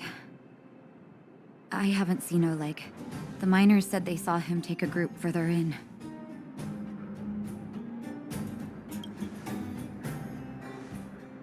I heard that the miners had been having violent clashes with local thugs, with significant numbers of wounded. I hurried over here to see if I could help. You see these people? They're all miners and their family members. They want an explanation from the instigators. This area up ahead is a vagrant dwelling, but they've sealed off the entrance. I guess they're afraid that angry miners might try to take revenge. How could the situation here become such a mess? I heard that first mining team found a geomarrow vein with incredible deposits. The initial estimate put it at the largest discovery in the last 30 years. Are you serious? That's big news. How come I never heard about it? Well, they weren't in a hurry to make it known. Most of the mines have been contaminated by the fragmentum. Many people are out of work. They were afraid of being overwhelmed if they let the word out. But the vagrants here have keen eyes. They couldn't keep it hidden from them. Some local gangs wanted to profit from the situation, so they blackmailed the mining team for hush money. And that was the final straw. So, are you guys here to help resolve the conflict? They're here because they need a favor from Chief Oleg. I'm escorting them. And seeing as you need that helping hand, it wouldn't be too much to ask you to lend one here first, right? Of course we want to help. We care about other people too, you know.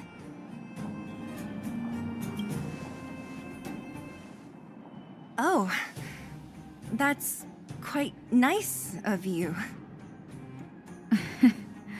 I believe we're dealing with kind-hearted people here, Seele. As you've all seen, the situation down here is, strained. If you can, we would really appreciate you helping the people.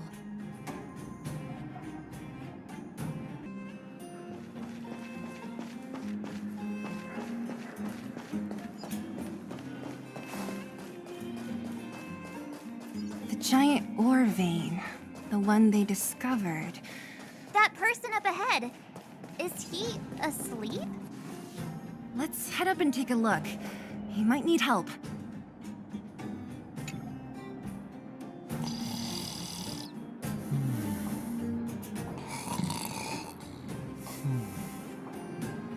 Falling asleep in a place like this. Impressive. Hey, wakey wakey! You'll get mushrooms growing on your head.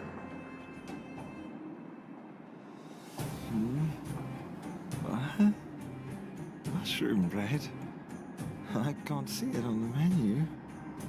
Huh? Miss Seele! Have you got a death wish or something? How can you sleep here? Get back to safety and take shelter. Take shelter? I remember now. These guys came out of nowhere and got into a fight with the mining team. At the time, I was exhausted. I'd hardly run a few feet when one of them caught me. If it weren't for wildfire, they'd have stolen the clothes off my back. Further in, I guess. Those thugs took control of the vein ages ago, and they're fully armed.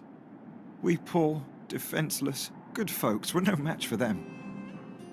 It's only thanks to wildfire that the Great Mine hasn't fallen into their hands completely. It seems like Chief Oleg must be up ahead. Hurry up and get back to safety. Look for Nat. And try not to get into another scrap along the way. Okay. Thank you for, getting me on my feet. If I get back soon enough, I'll have time for a nap.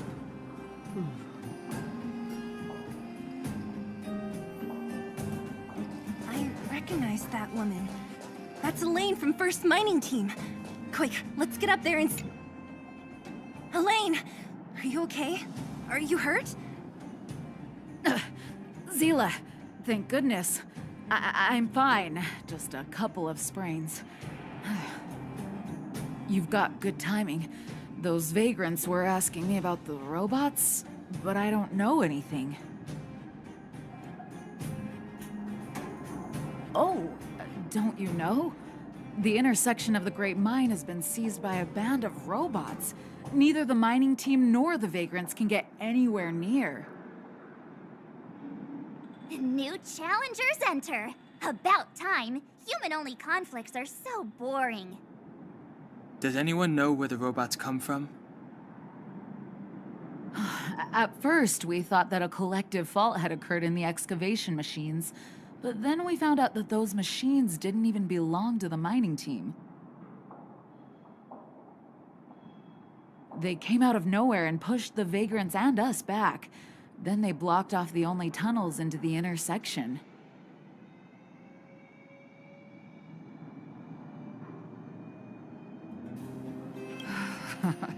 There's no way anyone in the mining team is behind this. Operating a single unit is tiring enough, but a whole group? Impossible. Then there's only one possibility. Boss Svarog. Svarog? That name sounds familiar. You remember the robots we defeated in the boxing gym? Oh, Boss Svarog's robots! What's his deal? Let's just say he's not to be trifled with. Let's go and find some other people. Elaine, can you make it back to safety? No problem. Seele and the rest of you, be careful. Robots? Aligned against humans? I've never heard of such a thing.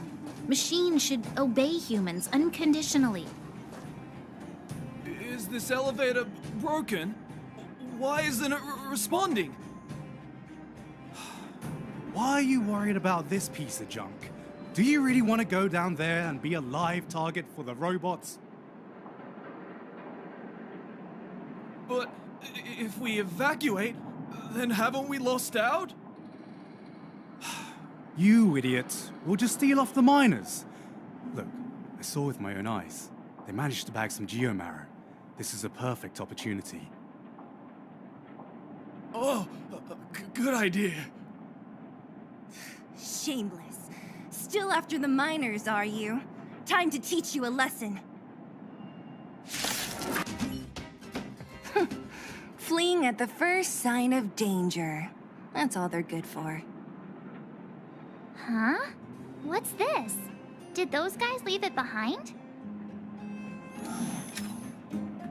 Whoa! What the heck? Beep, beep, beep! Searching for potential user. Beep, beep, beep! Footprint detected. Looking up corresponding identity information. Oh my, it's an alien! Hey, it talks! And it knows that we aren't from this planet? It doesn't seem to be technology from here. Look, it even has an Interastral Peace Corporation logo on it. Perhaps it's an antiquity left behind by some past interstellar traveler. Beep, beep, beep. Your mom's an antiquity. Beep, beep, beep! Whatever. So you aliens know about the Interastral Peace Corporation? That's great! Beep, beep, beep! Self-introduction. I am Richard, the Home Use Object Finder. Model information. Version 0.63. Professional model. Annual deluxe package. Nickname? Findy. A home use object finder? Who knew the IPC made these kinds of products? Beep, beep, beep. My brainwave scanner module is damaged. Please send me to an Interastral Peace Appliances retail store near you for free repair within the warranty period of 232 years, 84 days. Beep, beep, beep. Alien, please take me to an Interastral Peace Appliances retail store to conduct repairs. What? This fella's already broken. What should we do? Take it with us? Beep, beep, beep! Yes. When you need to find something you can't see, just call upon Findy. That's me!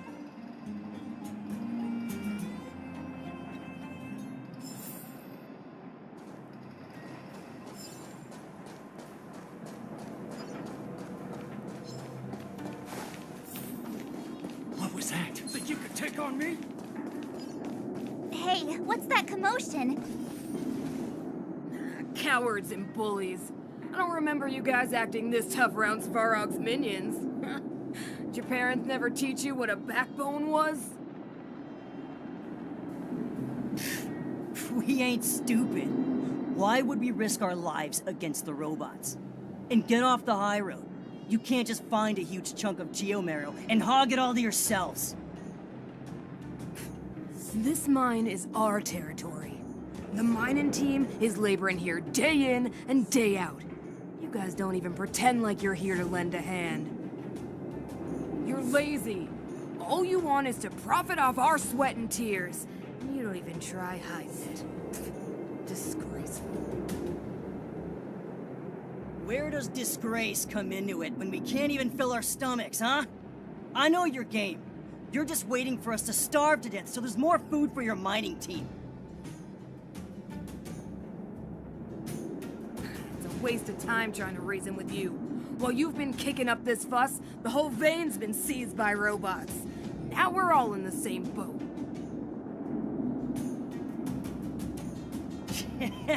Right. We can't rely on the vein anymore. But don't forget which side brought loaded guns to the party. Whoa, easy. What are you trying to pull off? I'm warning you, wildfire are in the area. Empty threat. Wildfire are stuck dealing with Svarog's minions. How are they gonna help you now? Unless you're planning on taking a bullet. Hand over the supplies and equipment. They're getting ready to attack. Those miners are unarmed. You shameless scoundrels! I'm going too. We can't let these thugs get away with whatever they like.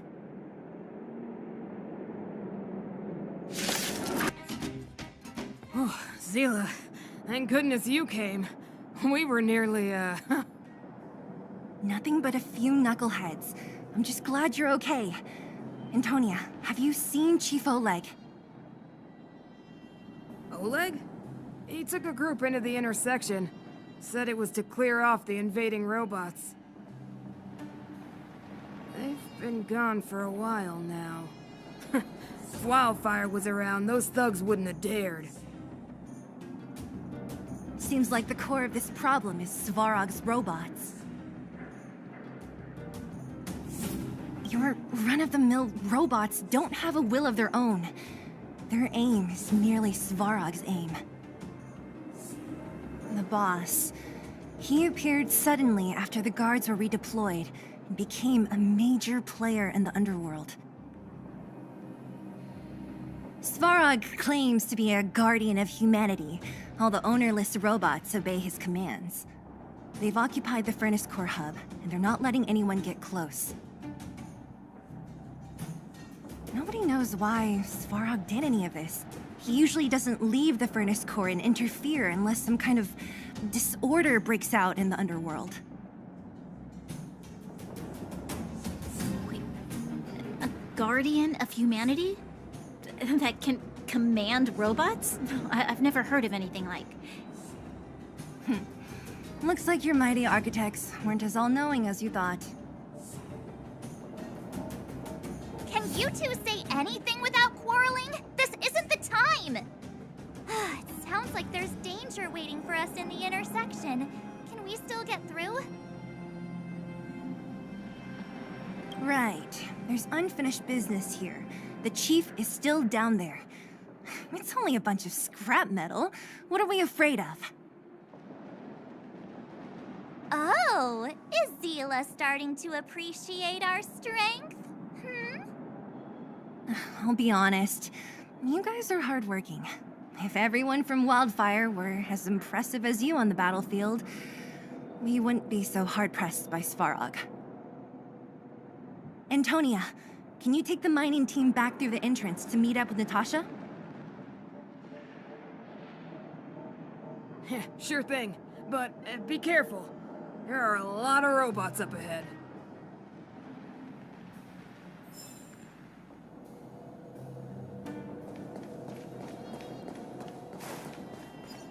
Is this the right way? It looks like there's a roadblock up ahead. It's completely blocked by the mine cart. What do we do? Can we blow it up? Easy. It belongs to the mining team. We can't just destroy it. We should try and fix it. Easier said than done. Do you know how? Yeah, of course. Every underworlder worth their salt knows how to fix a minecart. Let me see. Even the pin connecting the body to the chassis is broken. Not to mention the rear wheel set bearing. This looks like the work of Svarog's minions. We need to find spare parts we can use nearby. We're wasting time. Beep, beep, beep! Friends, do you need to find something?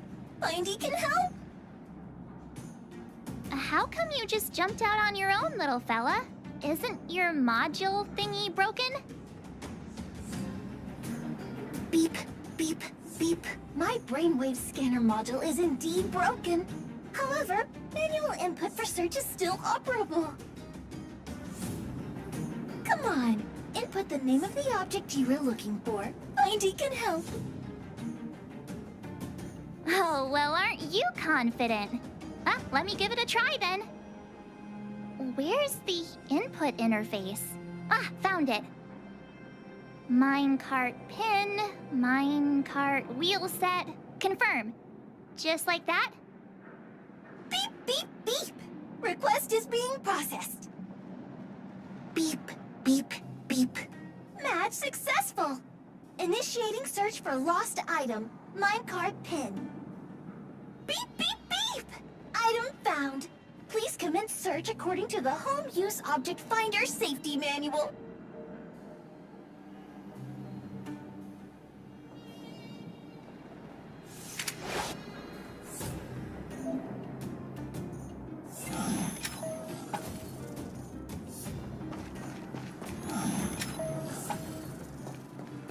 Beep, beep, beep, beep, beep, beep.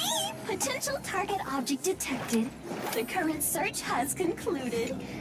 Let me see. Yeah, we can make do with this part. This little machine isn't half bad. Beep, beep, beep! What's that? Is that a hint of respect for Findy? How convenient. So, next time danheng gets lost, we can just use Findy to find him, right? Beep, beep, beep. Biological life form search is currently not supported. If you have any questions, please call Interastral Peace Appliances. Well, it was a good idea. Let's look for the next part. Beep, beep, beep. Initiating search for lost item. Minecart wheel set. Beep, beep, beep. Item found.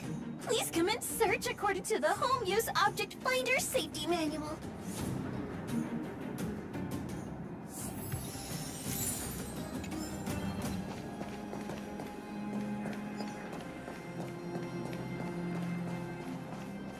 Beep, beep, beep!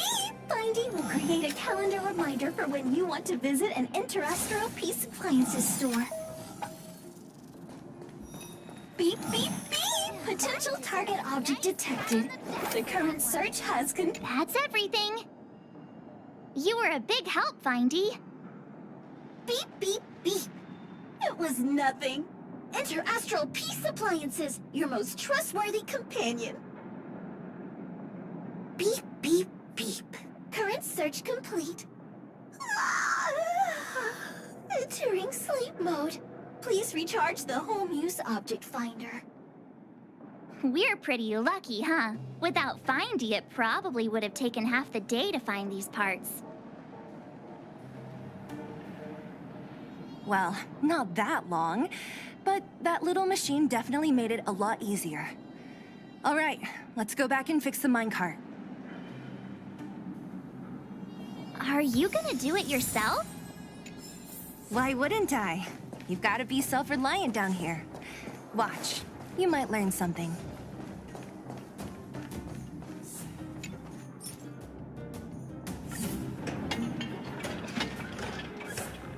All right, mission accomplished. Quick work. You know, I didn't think you guys had worked a day in your lives, but you know how to get your hands dirty. The cart is about to depart.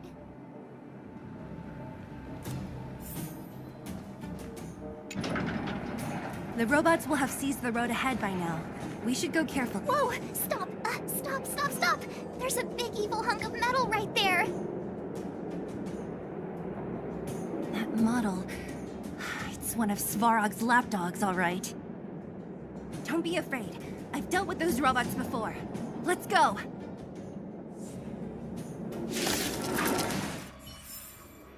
You couldn't have done it without me.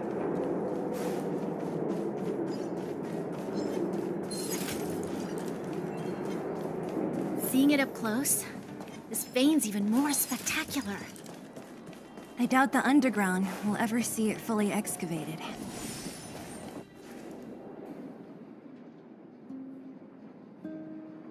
This vein... So this is what everyone is fighting over. Mr. Svarog, it's such a massive vein. I've never seen so much geomarrow before. Calculating.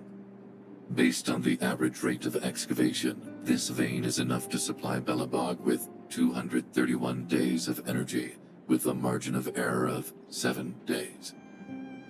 I sense that your reason for summoning me is not the ore in question. State your true intention, Clara. Right. I wanted Mr. Svarog to see that many miners and vagrants have gotten hurt because of the vein. Can you help them?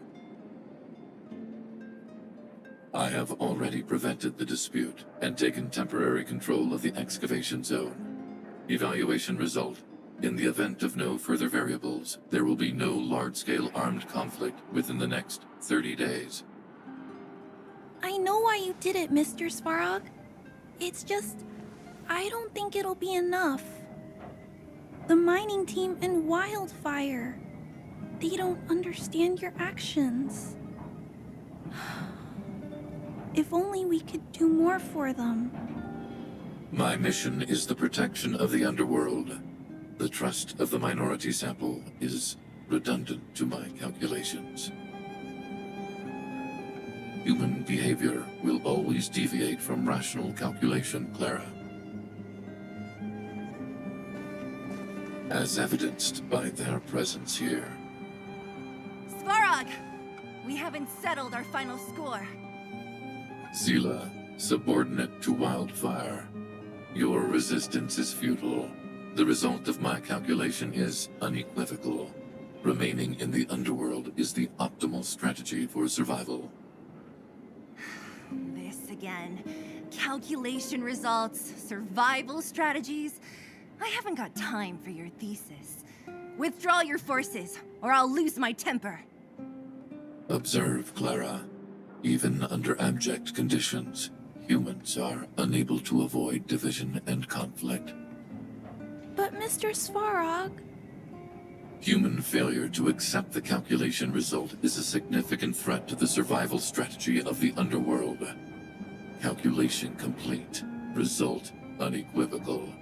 Armed suppression of Wildfire and their allies is the optimal course of action. And more fashionably dressed, too. Hey, is he about to leave? What about the girl in red? We must leave, Clara. External variables have triggered a calculation reset. The furnace core hub requires protection. Please, Mills. Don't hit them too hard. I was getting bored of those minions. Time for a real fight. Come at me! Phew. Not bad. How many of these big guys is Svarog hiding? A lot, which is why Wildfire has never been able to take him down. Svarog's forces are too strong. We don't have enough firepower.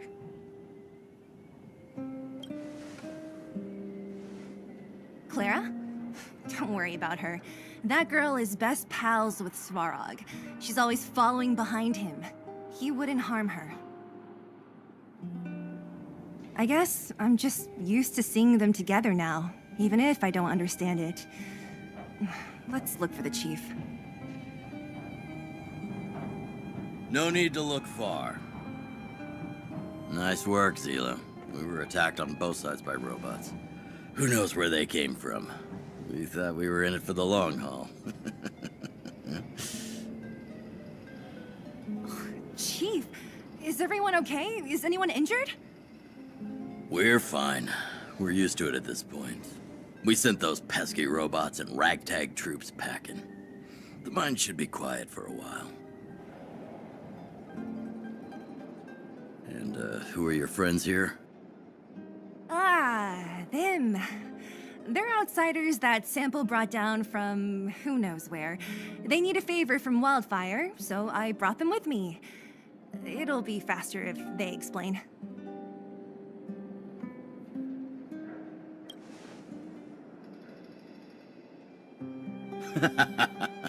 That's quite the tone to take on our first meeting. I won't forget you in a hurry. So, you went to all this trouble to find Wildfire. What help is it you need?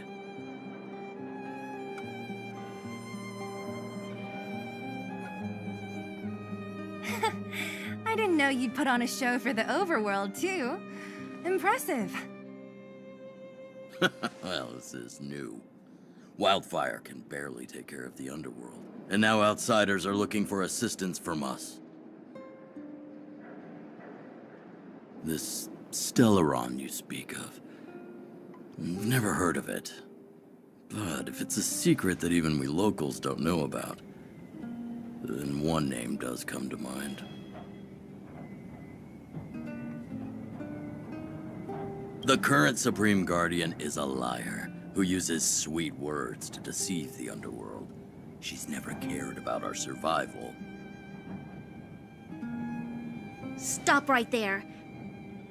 I won't allow you to insult the Madam Guardian. Miss Overworld, my words may be painful to you, but every one of them is true. Go out into the towns and hear for yourself. See how the people here suffer.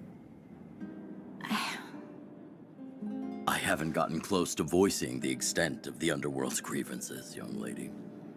but I will respect your request. I will leave it at that for now. Let's get back to the main topic. The name that came to my mind was Svarog. Huh? Isn't Svarog Wildfire's sworn enemy? Why would a mere robot in the underworld have knowledge of important secrets? Sworn enemy. Not how I see it. The young master here is closer. Svarog is a cold and unfeeling machine. He recognizes only the dead reasoning of his calculations. Svarog is not against wildfire. Or perhaps I should say, wildfire isn't even of concern to him. That ancient robot witnessed the war. If you're looking to pick up a thread, he may well be your best source.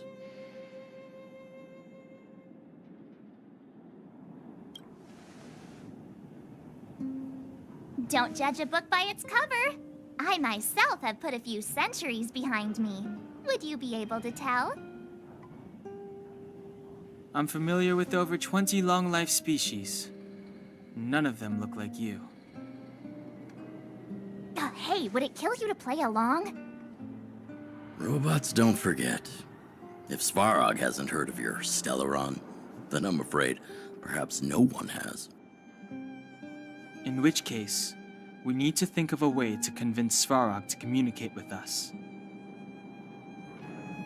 Or get him to hand over his memory bank. We could go through it ourselves. What should we do? We've tried repeatedly to negotiate with Svarog, but he rejects every effort. He believes that wildfire is a threat. Still, if it were you guys... It's difficult to say. We have time. Let's get into the details tomorrow. It's late, and you must have been through a lot. Go back to the town and rest. I'll make arrangements.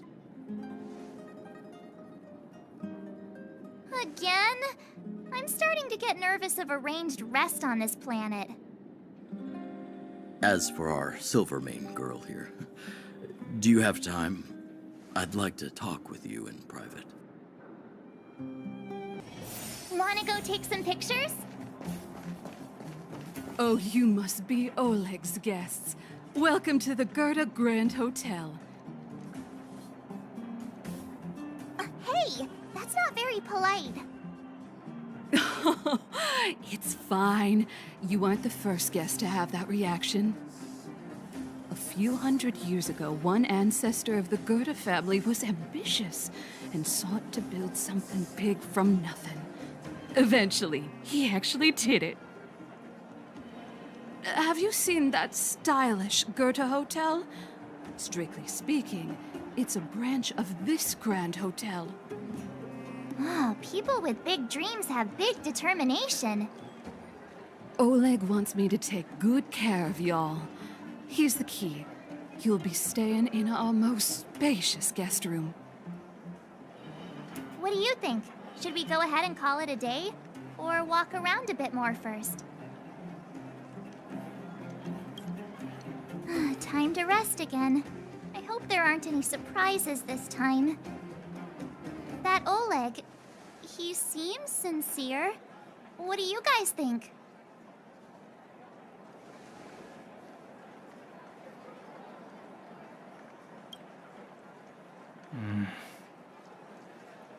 Don't you have something cool to say? Like, appearances can be deceiving? I don't try to disagree. But if you ask for my opinion, it's better to be safe than sorry.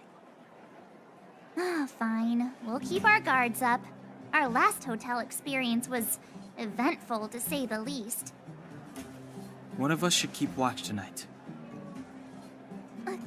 Keep watch? Are we space cowboys now? I guess this is the cosmic Wild West. Anyone else sleepy?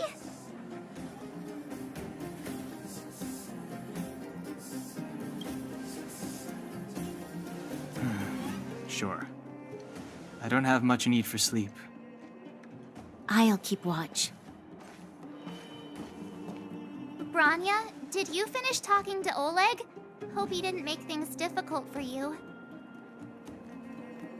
Not really. Though it wasn't the friendliest conversation. We didn't see eye to eye on everything. I've come to know a great deal in a short time. Doubt I'll be able to fall asleep tonight. I doubt I'll be able to sleep either. Not that I don't trust you. It's just, you're a Silvermane Guard officer in the underground.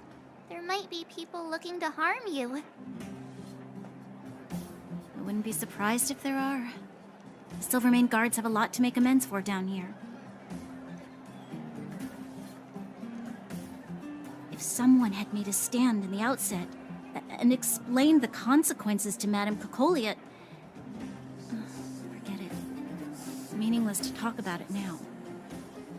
You don't need to worry about me. Oleg guaranteed that I wouldn't be harmed. He seemed like a man of his word. Go and rest.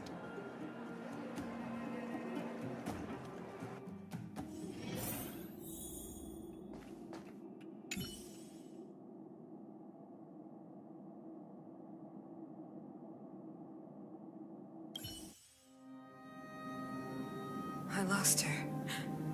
My wish. Your so-called plan. What is the point of it all?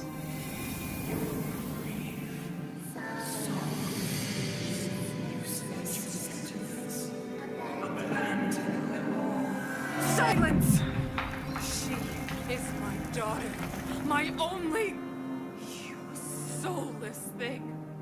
How could you begin to fathom? You will never understand. Never!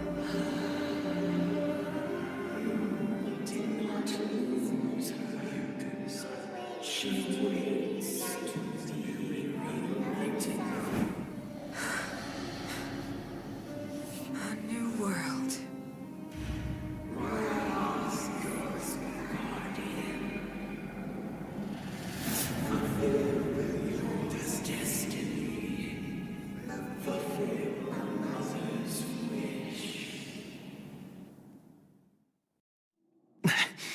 That voice again. Such a strange dream. May as well go for a walk if I can't sleep.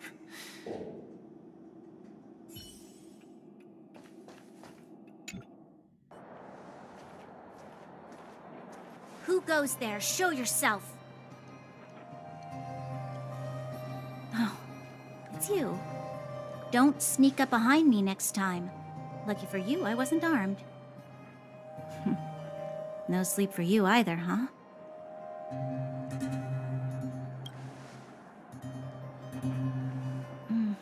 I understand. The more that weighs on your mind, the more your fears become dreamscapes. Actually, seeing as there's no one around, can I ask you some things? This Stellaron you speak of, if you were to find it, how sure are you that you could stop the eternal freeze?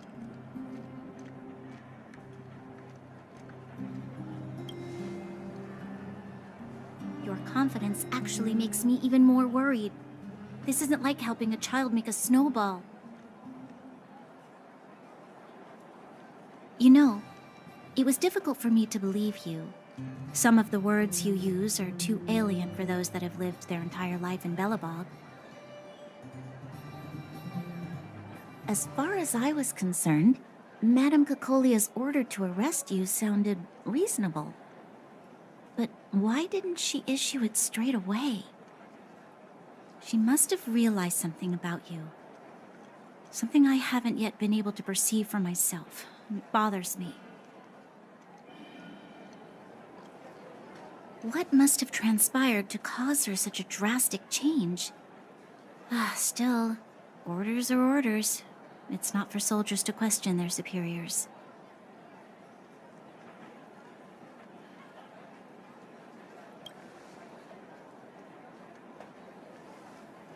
I don't need you to remind me. And I didn't have every confidence that I was doing the right thing. But the sense of duty to carry out an order is bound to prevail with me. In the past, overworld soldiers on the front line would lose their lives in droves. And yet, the Fragmentum's advance would remain unaffected. Nevertheless, that was her reason for deploying all the Silvermane guards to the front line. The transport line for supplies in Geomera remained open, but the passage between the surface and the underground ceased. I approved of that decision. I never thought that the underworld would sink into such ruin without the Silvermane guards. Perhaps Mother was wrong. But how can I change her mind? I've tried, but she won't listen. I don't know how to get through to her.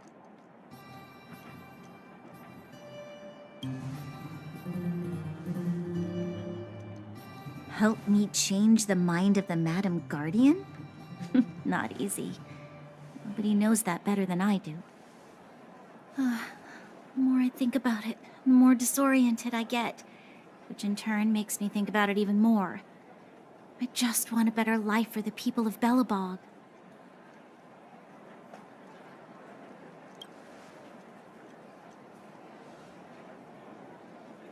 Maybe you're right. Or not. Right now, I just need more time to think.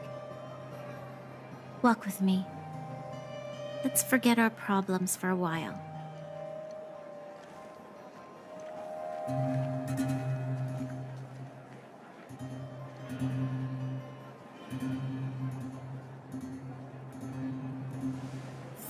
I can't remember the last time I went for a walk like this.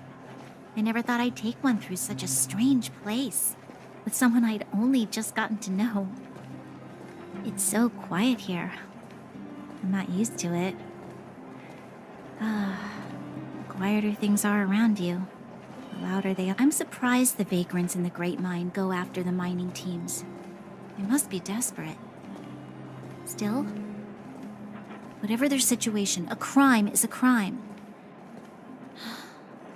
How is the law supposed to find a balance between justice and compassion in the face of such complexity? How much longer can you last with your current supplies? Is that Seele? Let's go take a look. I know. I'll go to Rivet Town and bring them back for you. It's too dangerous to go alone. Get Oleg to send someone with you. The rest of Wildfire has barely gotten any sleep the last few days. They should rest. They'd only be holding their eyelids open and slowing me down. Besides, didn't you say some of the miners were gravely injured? Lives are on the line.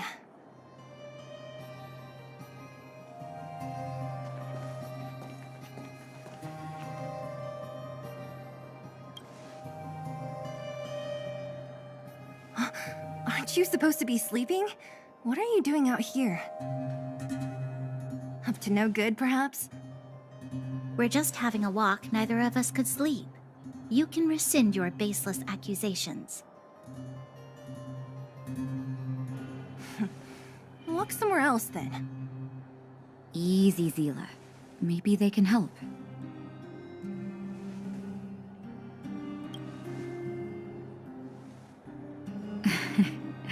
I'm grateful. Here's the situation. The clinic is packed full of people injured in the mines incident. Since you helped us resolve things, Seele and I have been busy caring for them. As you know, the underground is lacking resources to begin with. Add on the sudden nature of the incident, and it's no surprise that the clinic is almost out of medical supplies. We need to acquire more, somehow.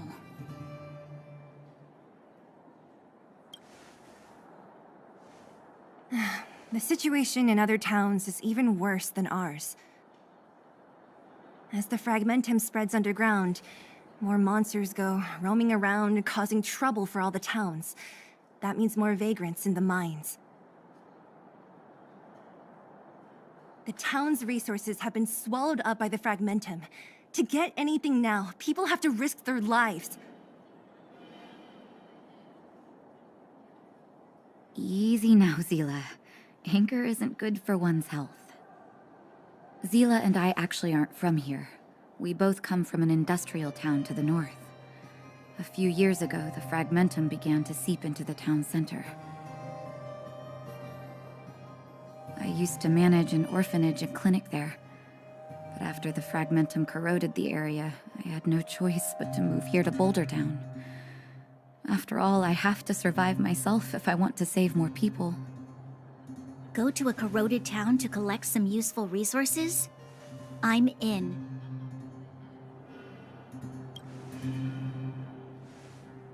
You want to come as well? But you look quite tired. Hold up. I never said you could join us. People's lives are at stake. Why wouldn't you want another person to help? Besides, I have some experience with the fragmentums. I'm sure I will be of use. Well, just don't slow me down. Seele's lack of outright rejection means she approves of you. With you all accompanying her, my mind will be more at ease. Come, let me give you a list of materials we need. The place you're going to is called Rivet Town. Follow the path through the mountains to the north for a bit, and you'll arrive there.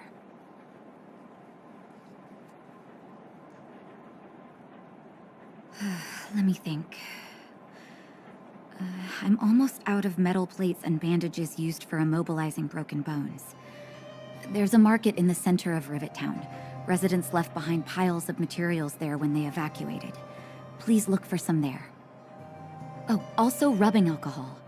I kept a bunch at the orphanage, since the kids often got into tussles. I didn't bring it with me when I left. Oh, I hope it's still intact. Lastly, painkillers.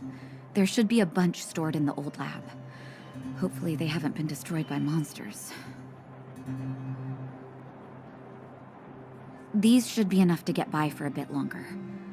Be careful, don't push yourselves too hard. Metal plates and bandages, rubbing alcohol, and painkillers. Got it. Piece of cake. Let's go. If we leave now, we can still make it back before sundown. When it comes to helping injured people groaning in pain, the sooner the better.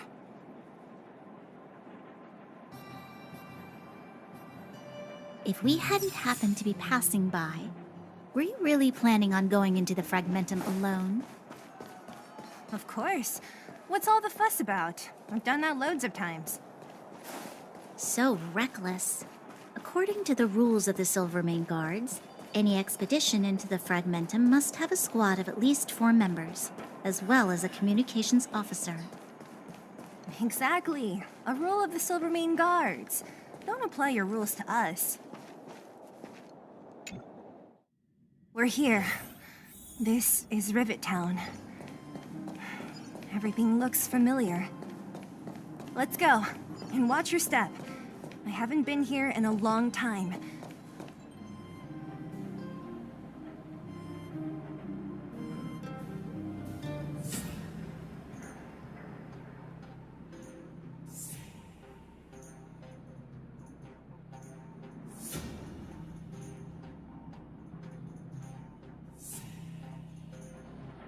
Way over there. See that house on the hill?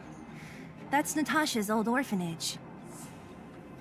After Oleg found me, he sent me there. I spent over half my childhood in that place. Natasha said that the house was donated by some rich businessman. Whatever his business may have been, he must have been a good person. I miss those carefree days as a kid. Huh. What? Nothing to say? No, it's just... this place seems familiar somehow. Never mind. Weirdo. Look down there. See the mess that remains of those old stalls? That's Rivet Town's market. The supplies Natasha wants are probably there. Let's keep moving. Watch out for monsters.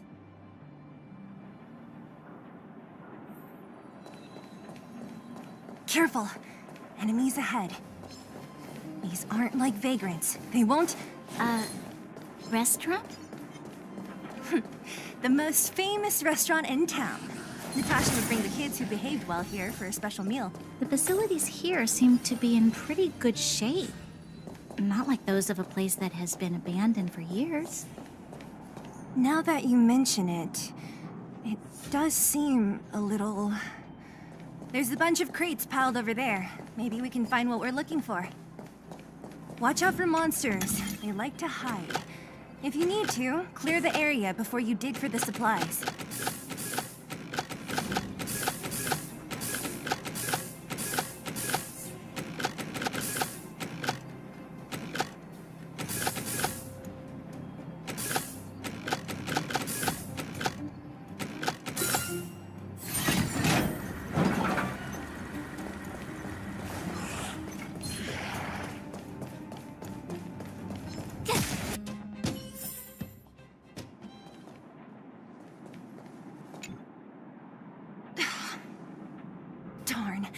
How could they all be empty? Now even the monsters are gathering supplies? The monsters of the Fragmentum don't need any materials we humans use. And if they did take anything, this place would look much messier. You mean that someone else got here and took everything before us? It's just a guess, but there are also some footprints on the ground here.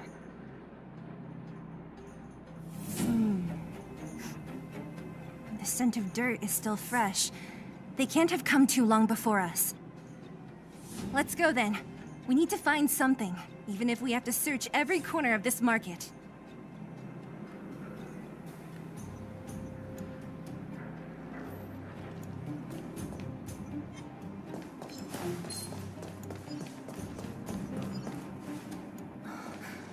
Eric? Hey, Brat! How could you come here by yourself? Oh, don't you know how dangerous this place is? Seele! You aren't the boss of me. I can go wherever I want. It's none of your beeswax.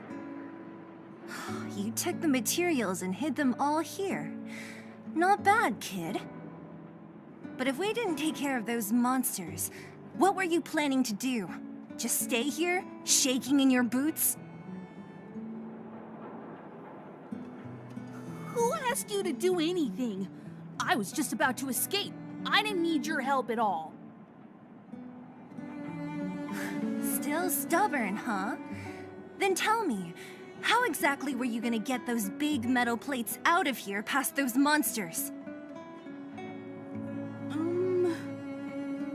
There's always a way.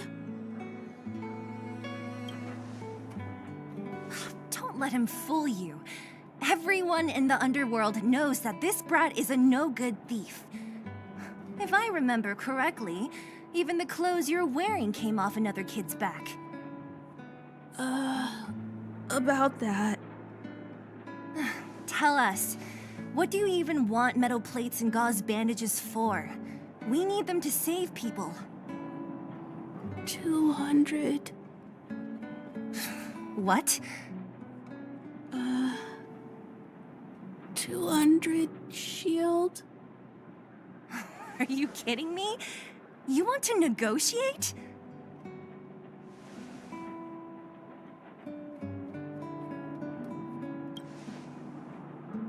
Not much, but I didn't bring my coin purse. You're actually planning to give this little crook money? I'm telling you, this is his same old trick. No! Not this time. I really need money.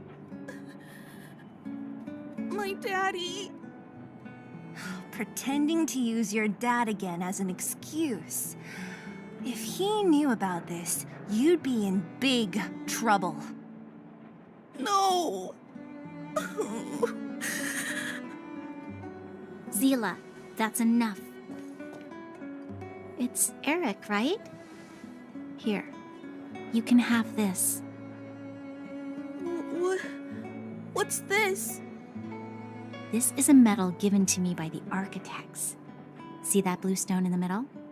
That's a geomarrow crystal of the highest purity. You need money for your family, right? Take this and show it to a knowledgeable buyer, and they'll instantly know how valuable it is.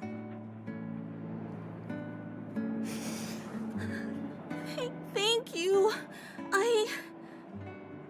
But you'll have to promise me one thing. You'll never steal other people's things again. Promise? I promise. I'll never steal things again. Then it's a deal. If you go back on your promise, I'm going to bring my Silvermane guards with me and catch you myself. Here, take the medal and go back to the town. We already took care of any threat on the way. You'll be safe. Thank you. Whoever you are, you guys can take all of these things. You guys need to be careful too. There seems to be something real scary in that house up on the hill. Oh, right! The road across from the market is blocked. If you want to go further, you'll have to go to the shopping street.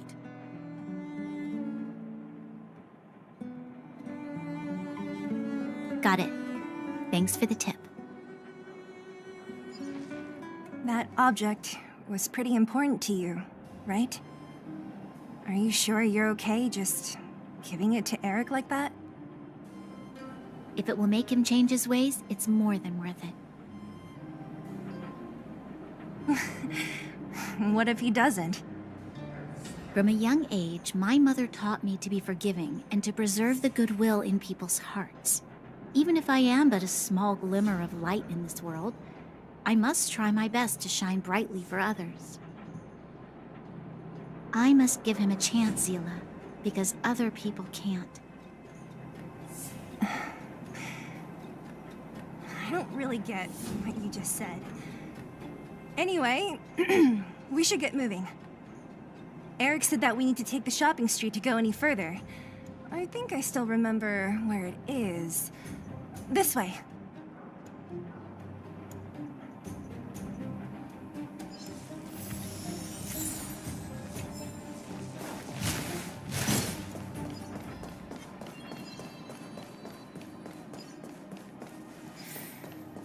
This is the street, all right.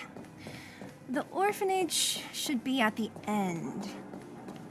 These shops and signs. What do I... The entrance to the orphanage is up this way. I wonder what the old place is like now. Maybe some things will still look familiar. These stairs. Almost there. I didn't expect this place to be so well preserved. We made it! It's been so long, but this place hasn't changed one bit. These crates have been sitting here for many years, right? Even if they have materials in them, are you sure they are still usable?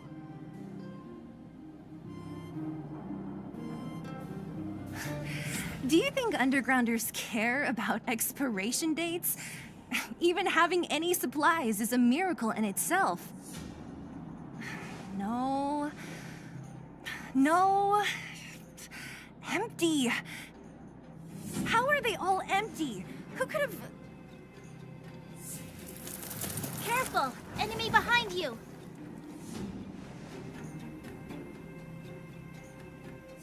I've only seen this kind of monster before in the restricted zone. I don't care how big you are. You dare sneak up on us from behind. This is it for you, pal!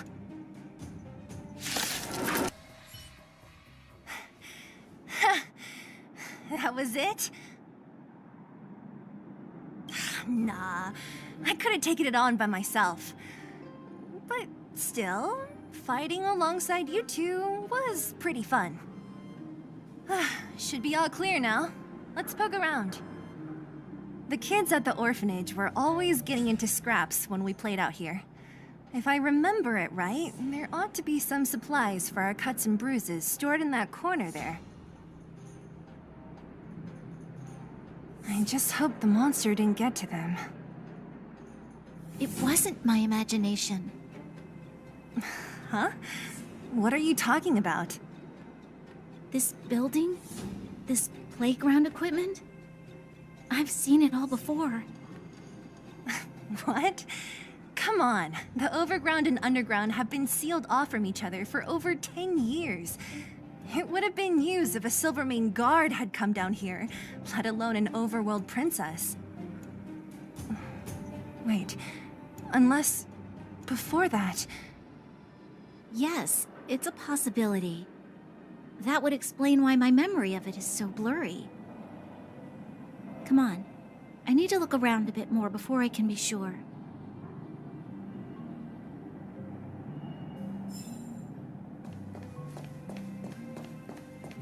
What's up here? Some kind of toy? Yep. You pick. Red or blue? Blue.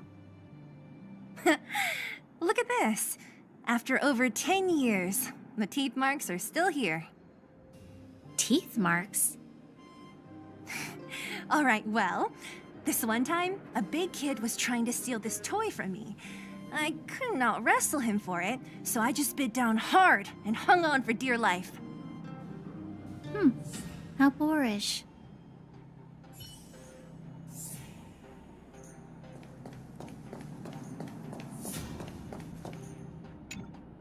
We've looked everywhere but here. I hope my memory is right. It's... Ah! Yes! We found it! Great! It's barely damaged. Nat wouldn't have expected her old supplies from years ago to have stayed in such good condition. You should still check the expiration date for things like rubbing alcohol. If it's expired, it won't be effective.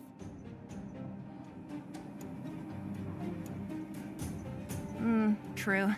Let me check a few bottles. Huh? What's this? This is something from when I was a child.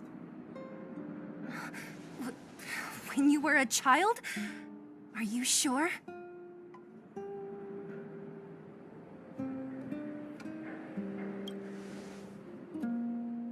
No. I remember now. I used to live here. Before the architects took me away, before Madame Cocolia adopted me, I used to live here.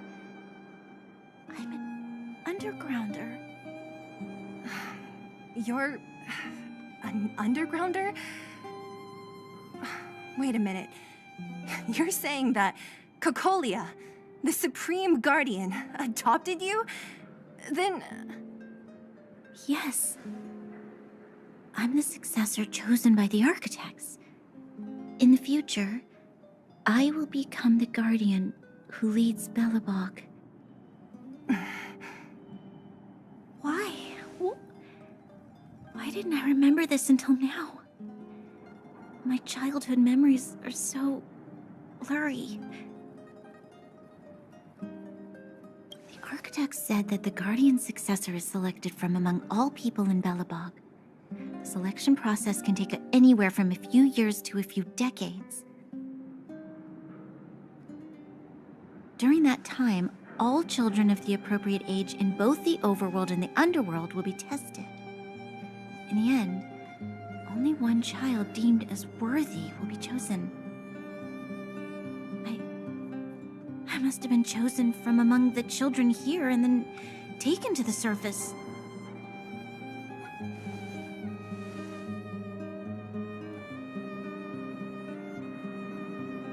The kids at the orphanage are always coming and going. I never thought that there would have been a future Supreme Guardian among us. Does Nat know about this? Could she have been keeping it a secret? I don't think she knows.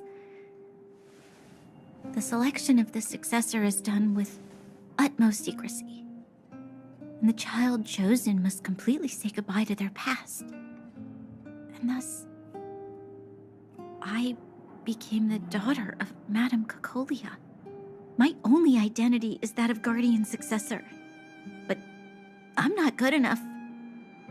Every day I see Silvermane guards sacrifice their lives in the Fragmentum, but I've never had the resolve to try to change Mother's mind. The underworld has been struggling, but I never tried to help. I didn't even know that it was my own home that had fallen into such a dire state. In the end, I haven't been able to guard anything. How could they have thought that I was worthy to be the successor? Hey, are you done? Huh? Wow. So annoying. What? What? You thought I should feel sorry for you after your little speech? You can hide in your palace while you fuss over your overworld problems. And on the front line, it's not even you who's putting their life in danger. But in the underworld, what do we worry about? If we'll have food for our next meal, or survive to the next week. Even if I am but a small glimmer of light in this world, I must try my best to shine brightly for others. Didn't you say that? Well, if you really want to protect everyone, what are you standing here crying for? Get to it! You're right. You're right. Self-pity doesn't help solve anything. Thank you, Seele. Usually when I feel sorry for myself, I am met with gentle consolation. Never has anyone dared to be tough and make me snap out of it. I'm no good at consoling, but I can hit you on the head a few times, no problem.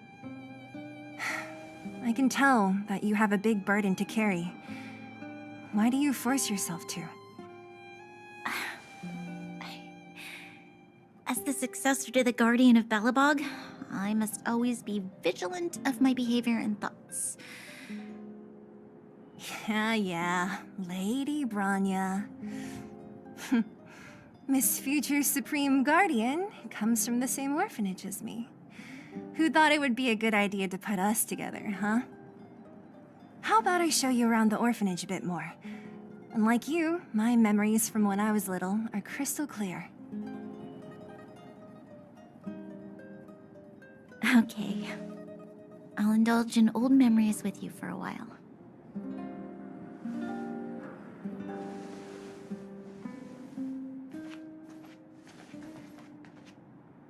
I should let those two be alone for a bit. The only thing left to find is painkillers. I'll see if there's any nearby.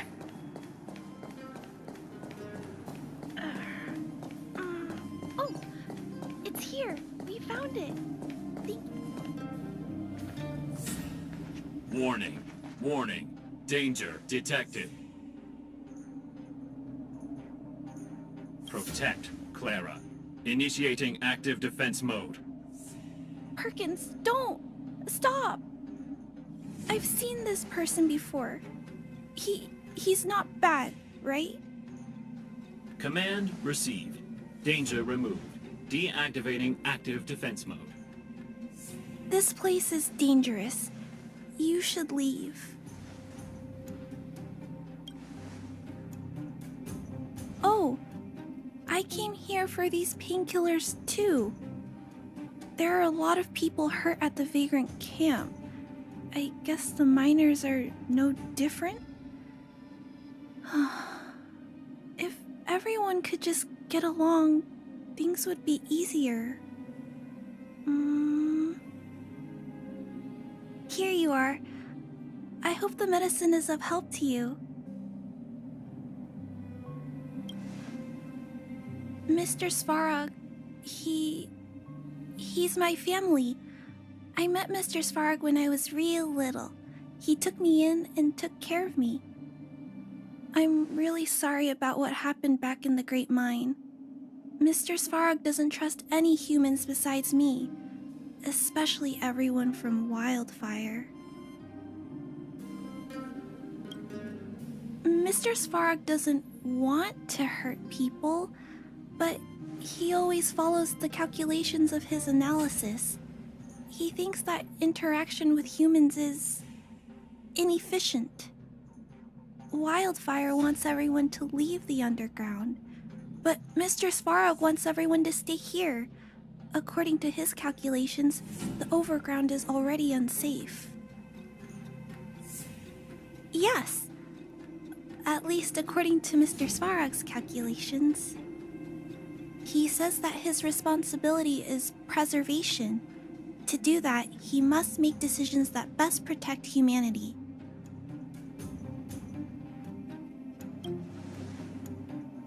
I know that Wildfire wants to talk to Mr. Svarog, but no matter how many times you talk to him, Mr. Svarog won't change his mind.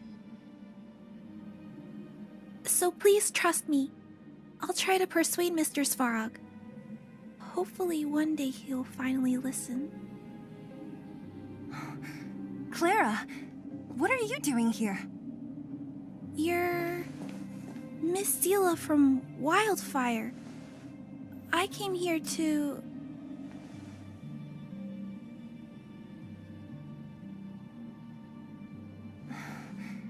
Why are you helping the vagrants look for medicine?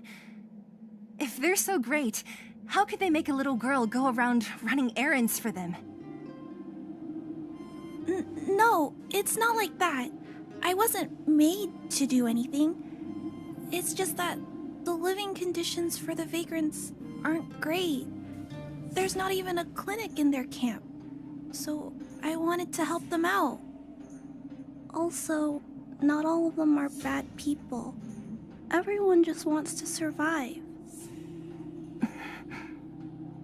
Miss Seele, did this medicine belong to Miss Natasha? Then, can you give me some? The vagrant's injuries are quite serious. I see. Let's split these painkillers then.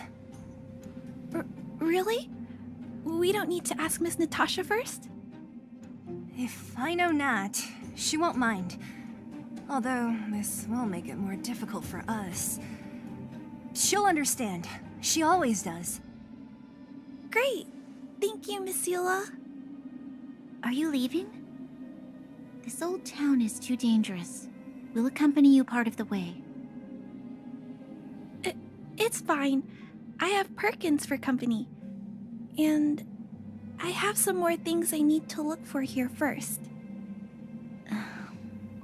Understood. Be careful, though.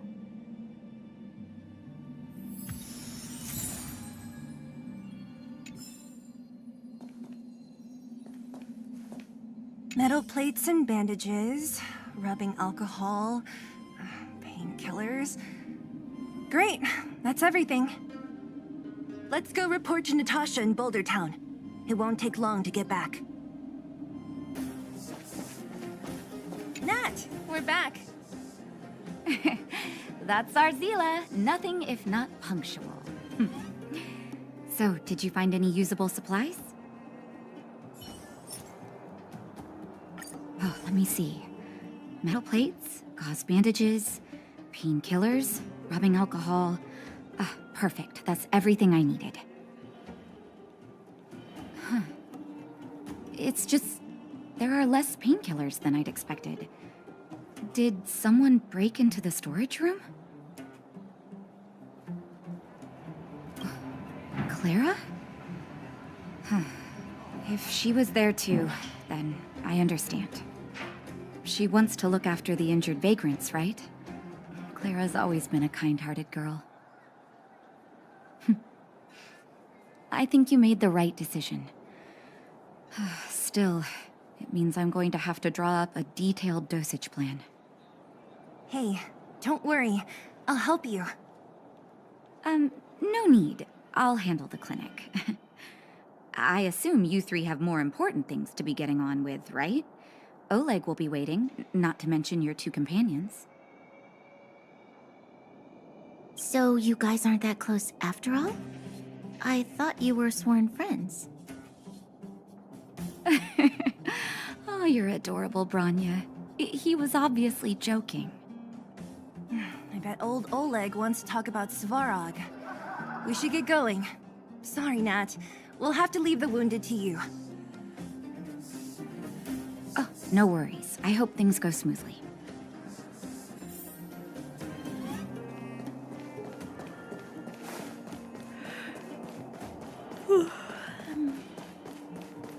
Huh?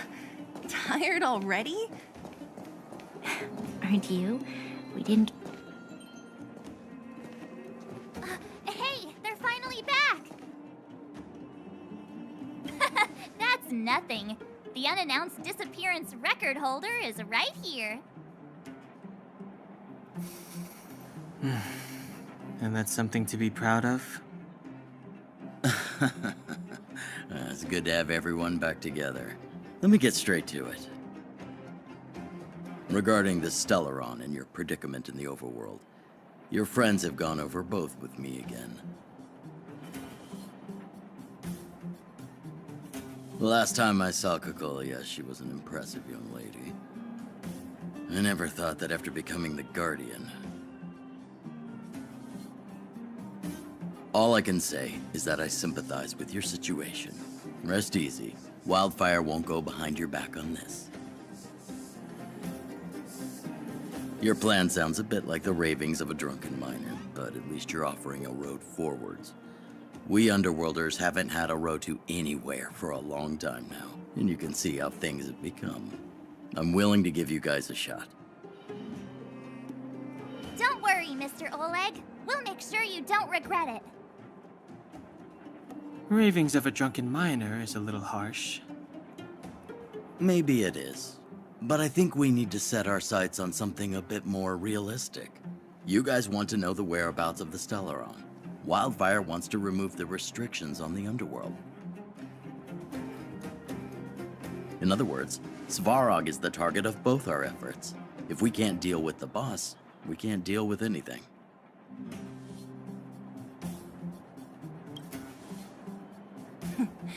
He wouldn't understand. You're forgetting he's a robot. It'd be faster to smash him to scrap metal. We should make preparations for both approaches.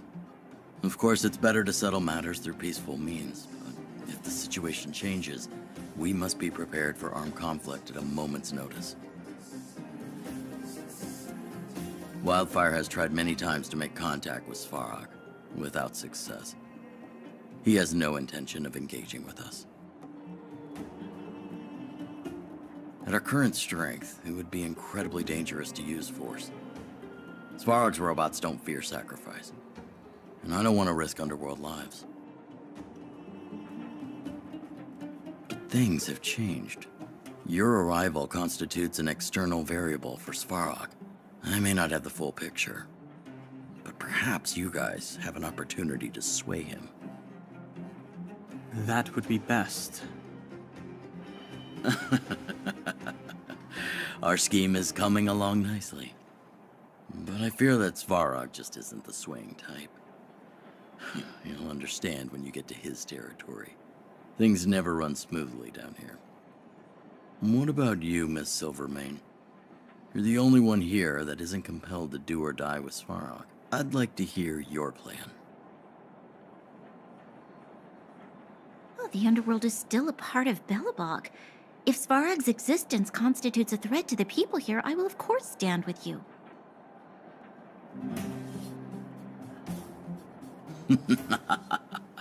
Excellent. An enlightened answer, young lady, and spoken like a true successor to the guardianship. Seeing as we're all on the same side, there's no reason to delay. Let's go. I've arranged for a guide to take you to Svarog.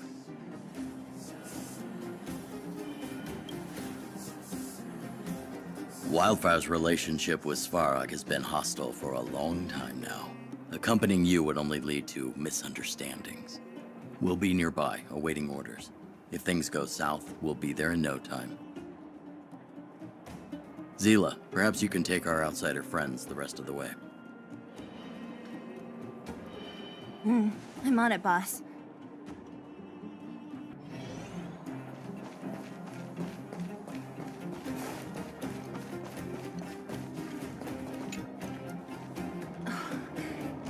cook? You. This I really wasn't expecting. So, the moles are a part of Wildfire. Ah, that's right. It's me, Pitch Dark Hook the Great. What do you want? Kiddo, I think there's been a misunderstanding. I will be your guide, friends, by order of Chief Oleg. I gotta say I'm a little upset at the thought of you choosing a toddler over your old buddy Sampo. All right, don't get started.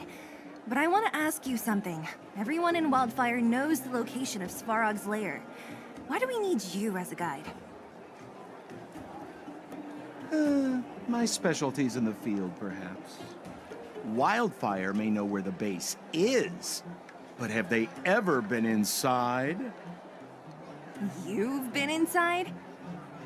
No, but I felt my way around the outside and picked up more than a few clues. I can help you. You have my word. Hey, what are you trying to say? Name me someone above or below ground that walks the talk like Sampo Koski. My legacy will prove that Sampo Koski was nothing but a willing and devoted servant of... Oh, enough. Jeez, we believe you, okay? Show us the way already. Great! Stay close. Sampo, are we there yet? Do ya? This is Svarog's lair? I thought it'd be cold and lifeless. Turns out it's pretty busy.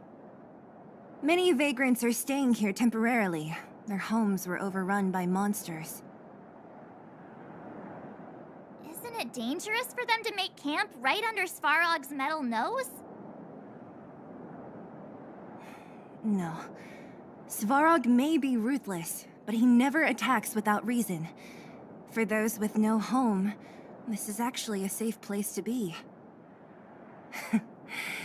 If I hadn't moved away when I did, I'd probably be where they are right now.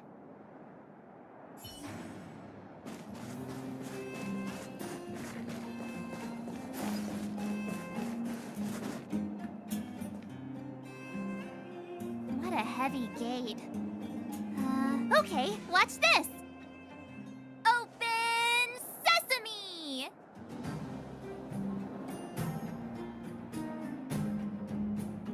Is that a secret code or something? It's an imaginary password that children like to use. And I don't think it's going to be of much use. I was just about to get into those before Miss March's colorful attempt. Luckily for us, I've already figured out the mechanism for this gate. They don't just let any Joe Schmo in and out of Boss Svarog's territory. I mean, if you want to see the big cheese himself, you need certification. Certification? Correct. Only prospectors with the right certification can get in or out. These prospectors collect mechanical remnants from all over the underground and then bring them to Svarog for him to repair. Honestly, it's a very profitable little venture. If only I'd beaten them to it. They'd be calling me Sampo Bosky by now. Time out. Where do we get this certification? Oh, that's simple. You see the robots over by the vagrants? They're all Svarog scouts. Every one of them is commanded to maintain order here. Apart from them keeping a watchful eye on these hooligans, another one of their duties is processing. Anyone who wants to become a prospector has to pass a test from these walk-in stoplights first. Not a clue. I never had the urge to go on a Svarog suicide mission before. You guys are the ones that want in. Why not go and ask the robots? It feels like the people here are all under the supervision of robots. This would be unthinkable on the surface. Robots are merely tools in the overworld. This has to be one of them, right? It looks so lame. Is it even awake in there? Maybe it's broken down. That scared me. Protocol. Initiating. Scanning. Verifying. Certification failure. Subject has yet to obtain access permissions. Launching processing. Huh? Are we starting now? Launching stage 1 processing. Please listen to the following question. Who is the reigning champion of the internal combustion engine wrap tournament? Infernal construction what now? How would we know anything about that? Sampo, do you know the answer? Sampo Gaski always knows that... Wait, what did it say again? Aren't you supposed to be dependable? Well, I don't know everything. Sometimes you gotta ask around if you want to know the answer. Don't panic. Let's listen in to what the vagrants are talking about. We might just hit the jackpot. Please answer the following question. Who is the reigning champion of the internal combustion engine wrap tournament?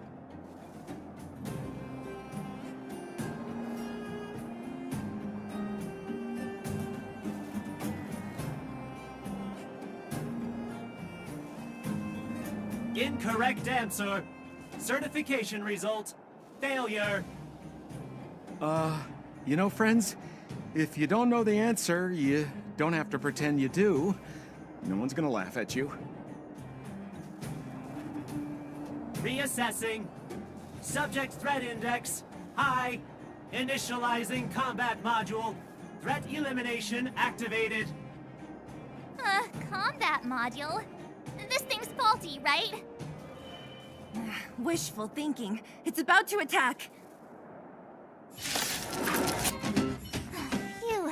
that was scary. It just suddenly attacked. This button says System Reset. Let's give it a try. System reset. Successful. Certification sequence. Online. Please extend your right hand. My right hand? Here you go. Why is this part of the... hey, ow, ow, ow! So this is the certification mark? Great. Only 2 more steps to go. Let's move.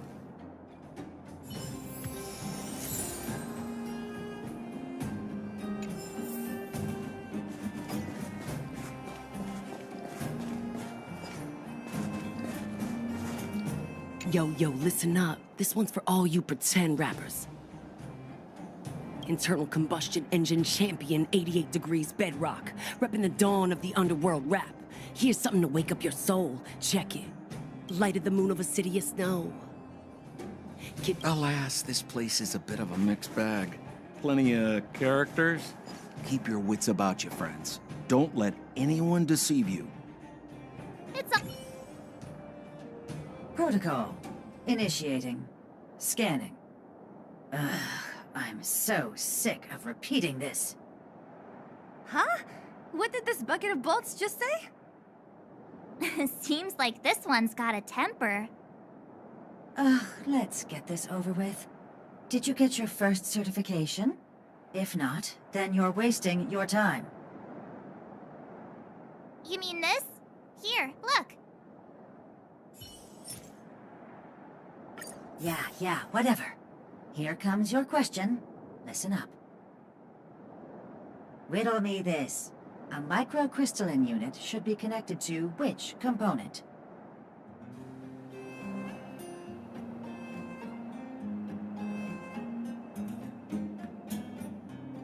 Wrong. Congratulations. Simple question. Terrible answer. It's back to school for you.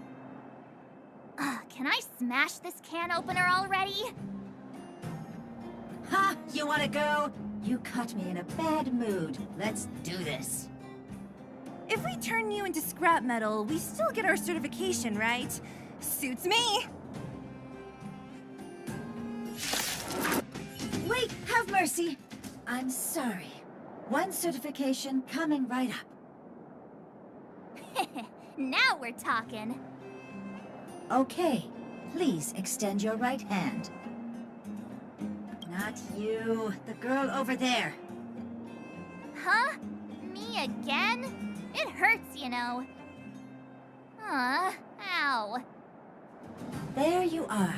Only one more to go. Now, please leave me in peace.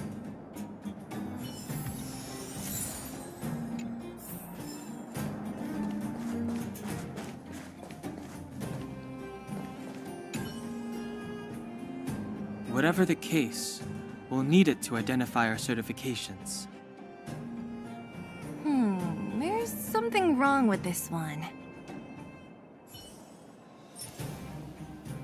Protocol. Initialization failure. Attempting system restoration. Not encouraging. System restoration failure. Core module damaged. External threat detected. Threat elimination activated. Initializing combat module. Finally, no more racking our brains. This rust bucket's about to meet its maker.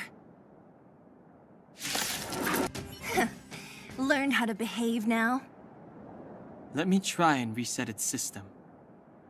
Certification system online. Please extend your right hand. Why is it always me? How come it hurt even more than the other two? At least that's the final step. We can get in now, right? Svarog's certification system is no match for us. This better work. Let's get back to the gate and give it a go.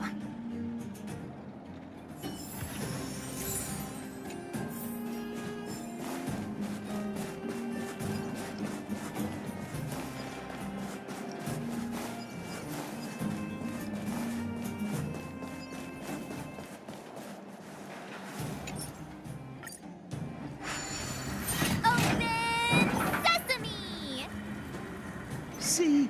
Not so bad having Sampo on the team after all, huh? Right? Chief Oleg knew all along that I... Yeah, thank you very much. I'll commend you to the chief. No need to waste your time. All right.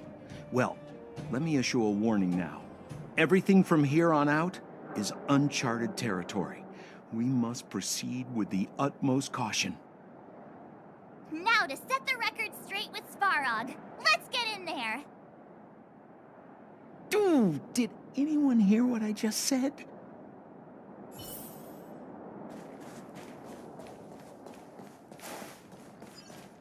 A gate? It looks like this gate has a more complicated structure than the last one. Sampo, what is this? Huh? Sampo? Oh, where is he? Oh, where did he run off to? He was just here a second ago. This isn't the first time.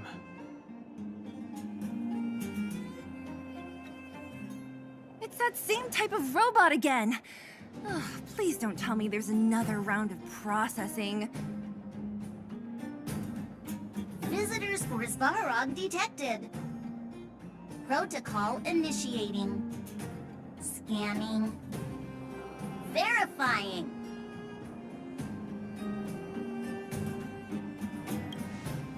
Are we gonna smash this one too? Oh, count me in. Certification failure. Subject has yet to obtain access permissions. Request rejected. Visitors must acquire access permissions from Miss Clara. Clara? Oh, the girl we saw in the Great Mine? We need to get permissions from her? What's she got to do with this? Family. Weird. Don't trouble yourself about it. We need to find her. I don't know if this will work, but it's worth a try.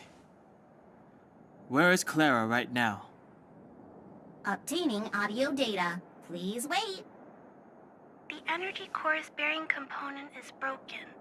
If we don't repair it soon, the settlement will be pitch black. Timmy, I'm going back to Rivet Town. Maybe I can recover some usable components. You need to guard the gate while I'm gone. Recording recovery complete. Resuming execution of Clara's commands. She went back? But we were just there. Sounds like we better head over again. Wait, you guys went sightseeing in another town? It wasn't as fun as you think.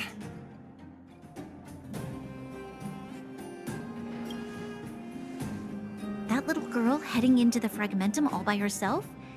It doesn't bear thinking about. Her strength belies her appearance, but even so... You don't look so tough yourself. Well, let's find her. Svarog's not going anywhere. This is a big town. Where should we start? Clara said she was going to find components, right? Let's start with Nat's storage room.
Isn't this the robot that was following Clara around? These can openers all look the same. How can you tell them apart? Shh. It's about to say something. Listen. Initializing self-repair module. Initialization failure. Clara in danger. Must protect. In danger? What do you mean? Workshop. Target must be eliminated.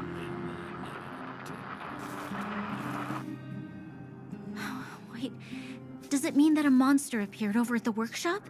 Clara, she... Not good. She's in danger. Quick, let's head over to the workshop and check it out. I know the way.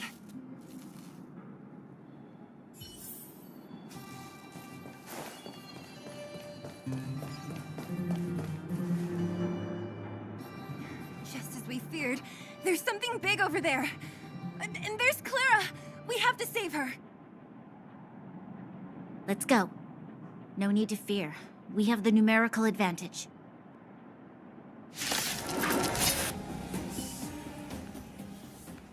Are you okay, Clara? Are you hurt? Thanks, everyone. I'm fine. Just a few scratches. You shouldn't be running around by yourself. It's too dangerous. What are you looking for here? There's a fault with one of the energy supply units at the base. If I don't repair it soon, everyone at the settlement will be affected.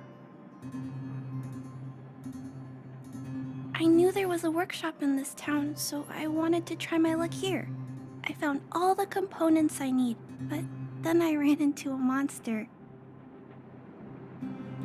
You guys saved me. I'll tell Mr. Svarog about it.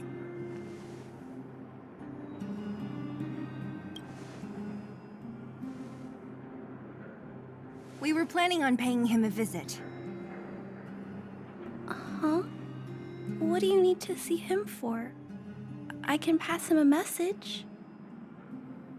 No. This time, we need to set things straight with him, face to face. Can you take us to meet him?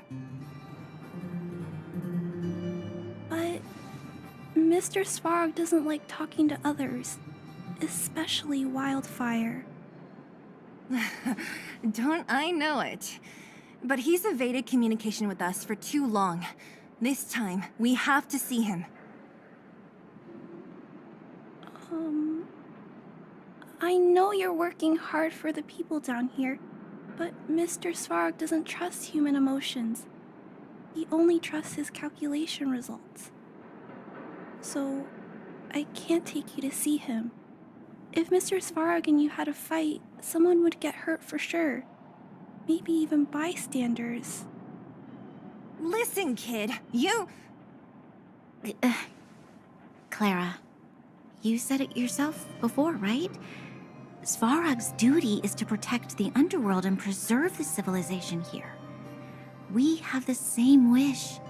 Why would he refuse to cooperate with us? I know Mr. Svarog. He isn't affected by other people's wishes. He only follows logical judgments. Terrible things are happening on this world. Mr. Svarog thinks that the overworld will end soon. What? According to his calculation results, the strength of the Underworlders won't be enough to prevent the disaster. His plan is to keep the Underworlders away from the source of the disaster so they can survive for longer. Isn't that just putting us in a cage? It's ridiculous.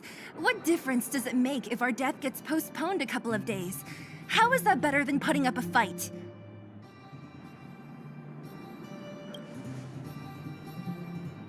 I'll definitely return the favor, but not like this.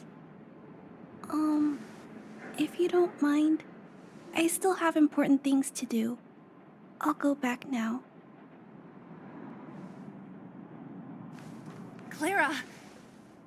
It's no use, Seele. She's made up her mind. I could tell from her expression. We'll have to think of another way. That's no ordinary kid. So young and yet so... stubborn? No. Intelligent? She's incisive and determined. In sharp contrast to you, March. Did you really have to add that last part? It looks like we'll have to get past Clara if we want to speak to Svarog. Then good luck persuading that mass of metal. Clara mentioned Svarog's calculation results many times. The strength of the Underworlders won't be enough to prevent the disaster. Those were her exact words. For me, that's our starting point. So, you think Svarog's logic has a hole in it? No. His calculation is correct. At its current strength, it is highly unlikely that Wildfire would be able to resolve the problems stemming from the Stellaron. However, that calculation didn't take the present situation into account. There's a new variable yet to be added to the equation. Precisely. If we can make Svarog believe in us, we can almost certainly overturn the result of his calculation, and will be one step closer to peace talks. But how can we get him to do that? Showing him some of our photos wouldn't cut it, right? There's always a way. But first, we have to convince Clara. I assume she must be on her way back to the robot settlement. Let's catch up with her.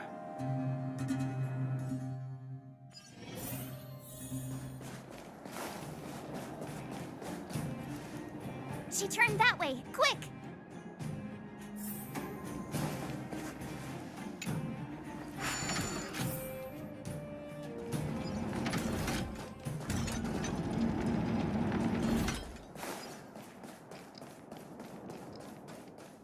Huh? Where'd she go?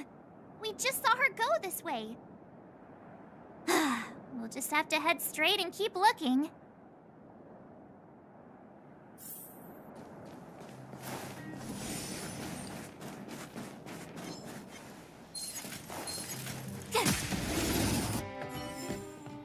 You couldn't have done it without me.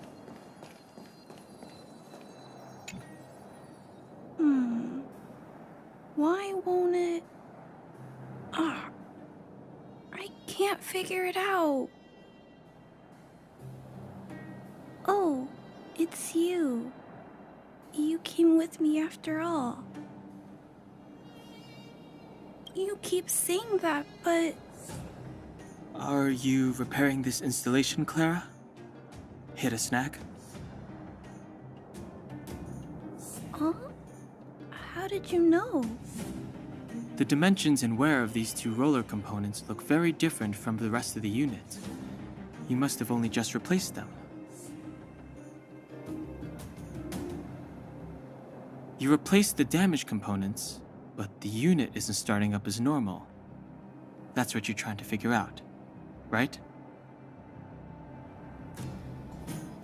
Yeah, I fixed a lot of things before, but I never had to repair one as complicated as this. Why isn't Svarog helping you? I don't want to disturb him. This installation was accidentally damaged by two of the vagrants.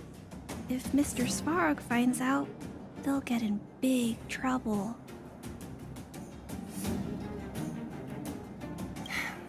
You know, Clara, if you're too kind, people can take advantage of you. I think I found the source of the problem. You replaced the rollers, but the bearing is causing a jam. And there's a misalignment. You two, give me a hand. We should be able to fix it between us. More fixing? I'm getting good at this.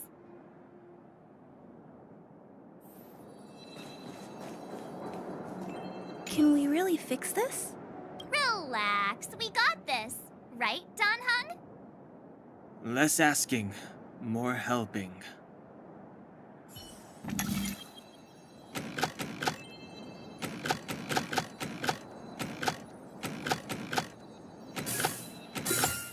Yeah, I just... Whoa, it lit up. Thanks, guys. So, the settlement's energy supply problem is solved for the time being? Yes. The people on the outskirts don't need to worry about heat or light now.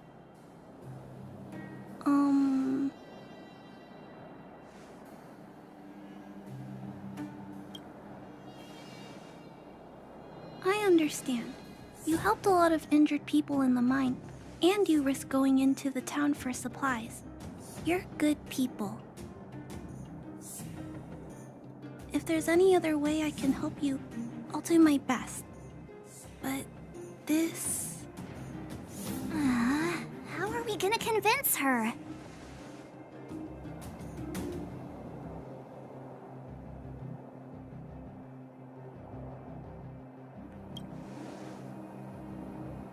The present situation is... we're here! This planet isn't doomed after all! Clara, you're observant, right? Take a look at us. Do we look like Underworlders? Well, you do look very different from other people. Right! That's because we're not from here. We've never been a factor in Svarog's calculations. And if those calculations are based solely on the strength of the Underworlders, then the results don't apply to the present situation. When did Svarog start doing his calculations, Clara? It was a long time ago. The same time the Underworld was sealed off, I think. Circumstances have changed since then. There's a Silvermane guard down here now. Is that part of Svarog's calculation? Not to mention There's just no way that Svarog's calculations would have included variables like us, you know? Different planet? Don't treat me like a child. Those are just made-up stories that grown-ups like to tell. I don't...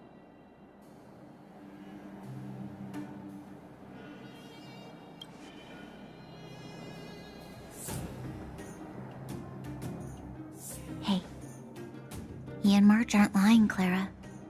I believe them. Bronya, do you really?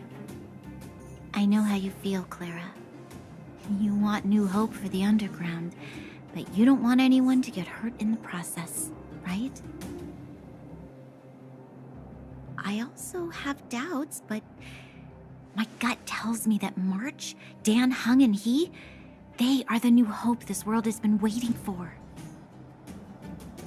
Let them meet Svarog, and let's see if his calculation result is any different. For you, for him, there's no harm in trying, right?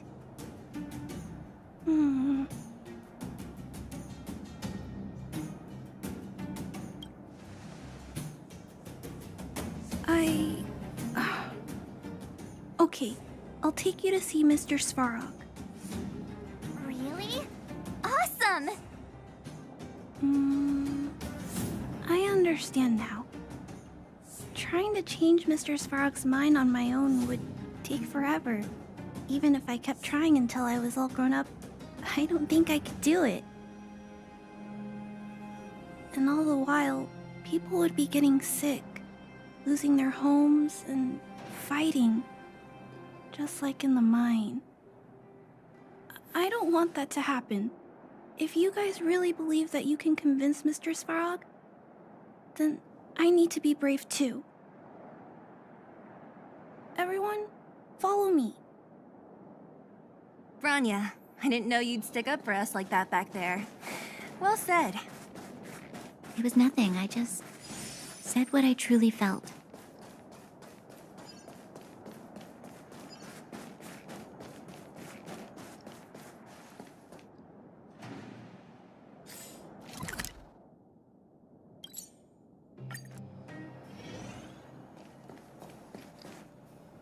I'm back, Timmy.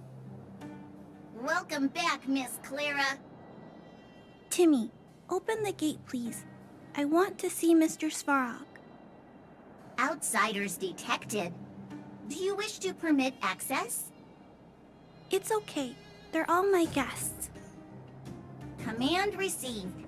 Access restriction terminal unlocked. Welcome back, Miss Clara and guests.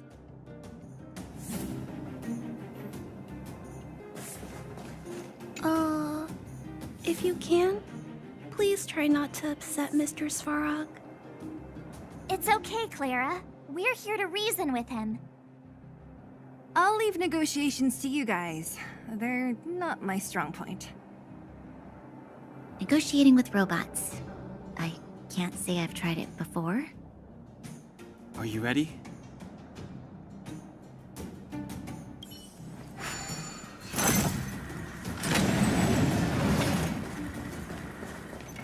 I'm back, Mr. Svarog. I see that the energy supply system is back online. Thank you, Clara. But why have you brought them? Mr. Svarog, they want to talk to you about going to the surface. Analyzing. Analysis result. Target does not belong to Wildfire. Background unknown. Classification unknown. You have arrived on Clara's recommendation. I will give you an opportunity to speak. Oh, hey, sounds like he's willing to communicate. Quick, time to smooth talk him.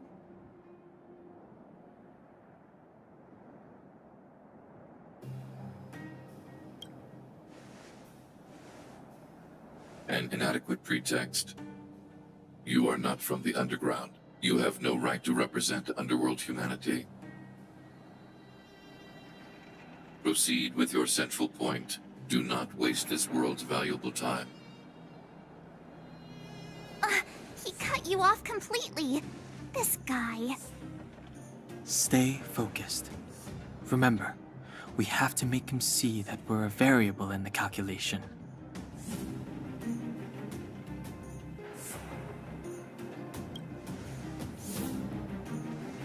Stellaron.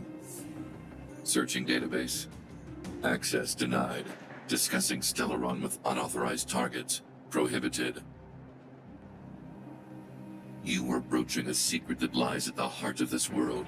A secret that should remain unknown to humanity. Reassessing targets. Threat index raised.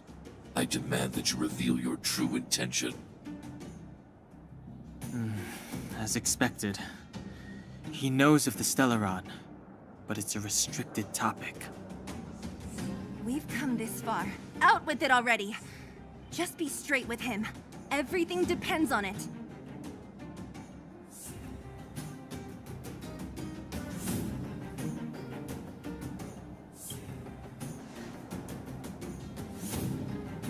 Historical records state that humanity has already made multiple efforts to engage with the Stellaron. Without exception, these efforts have been motivated by human greed, attempts to secure the article for a selfish end. As instructed by the architects, any attempt to engage with the Stellaron will result in grave consequences. Reassessing. Target threat index critical. What should we do? This is going from bad to worse.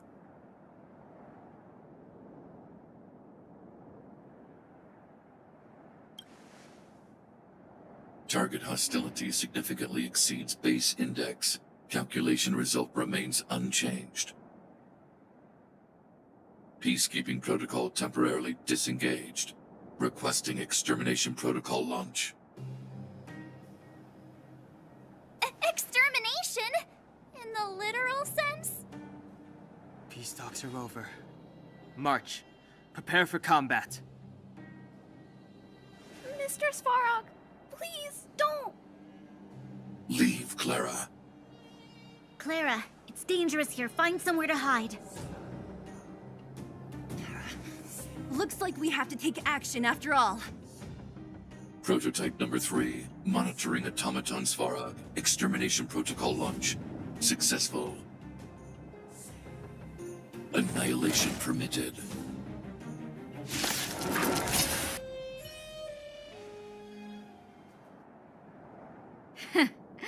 How can you put up your best fight without a doctor on the battlefield? All of you, stay focused. I'm right behind you. Nat, how did you... Guess you guys had a bad talk, huh? Luckily, Sampo's got your back. Sampo! I knew you'd be involved somehow. Base breached. Armed wildfire personnel detected. Assessing. All subjects are high-risk individuals. Commencing complete annihilation.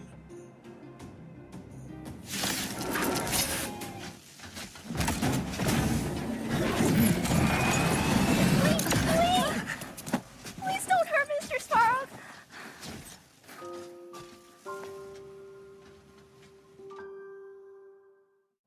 Clara... You... Mr. Svarog can't fight anymore. Please. Please don't hurt him.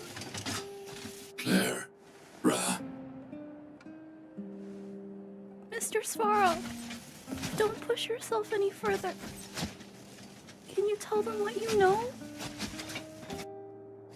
Mr. Svarog, you said you were willing to make all my wishes come true, right? My biggest wish right now is for everyone to work together. Like family. Recently, I learned something new. Calculation results can't always bring people happiness. Even if the world outside the cage isn't beautiful, people still want to know what it's like. Assessment system reset. Successful. Processing variables. Variable 1, Clara's request. Variable 2, Outsider's intentions. Updated assessment result.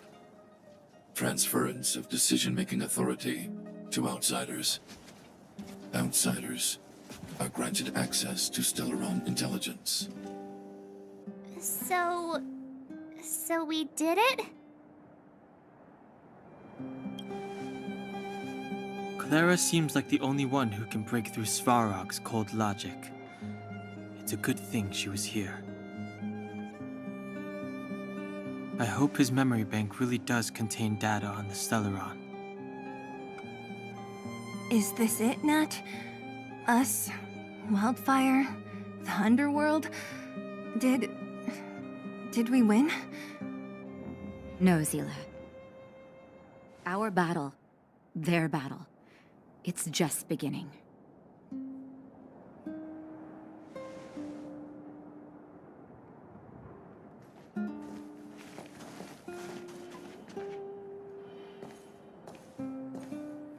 Finally.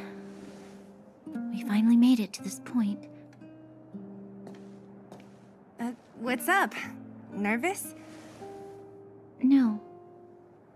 But I do have an aching feeling in my chest.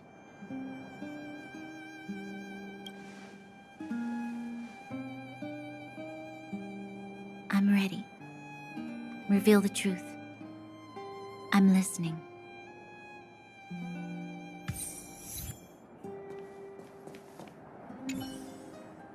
I have finished collating the Stellaron data and records. Do you wish to proceed, outsiders? Requesting database materials cache, serial number 13175. Encryption level, highest. Request approved. Transmission. This is the fruit of many years of research, Madam Guardian. The evidence is irrefutable. This so-called Stellaron is the source of all the destruction. The people will struggle to accept this conclusion, Doctor.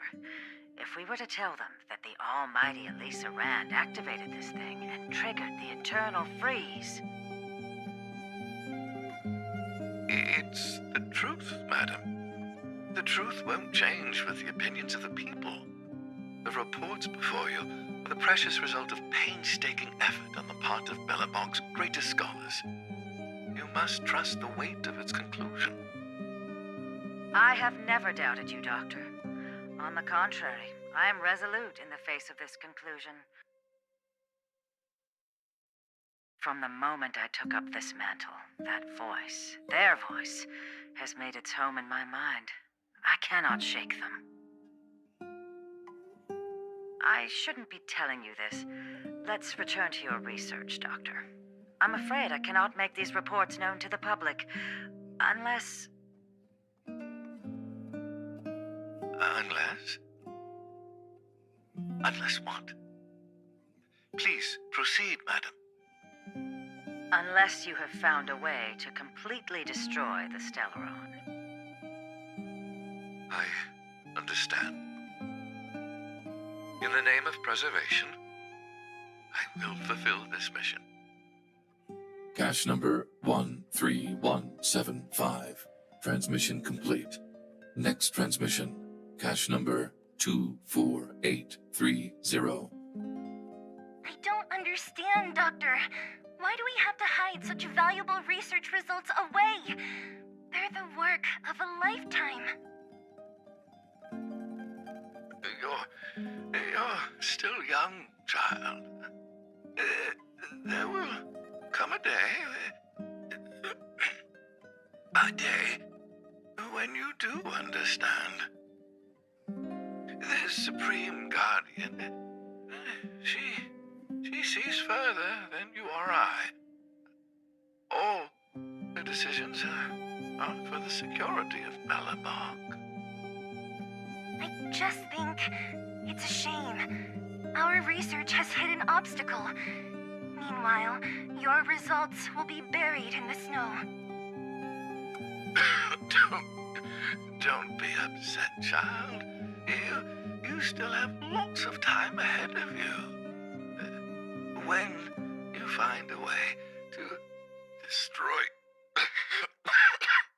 the Stellaron, our efforts will have been worth it.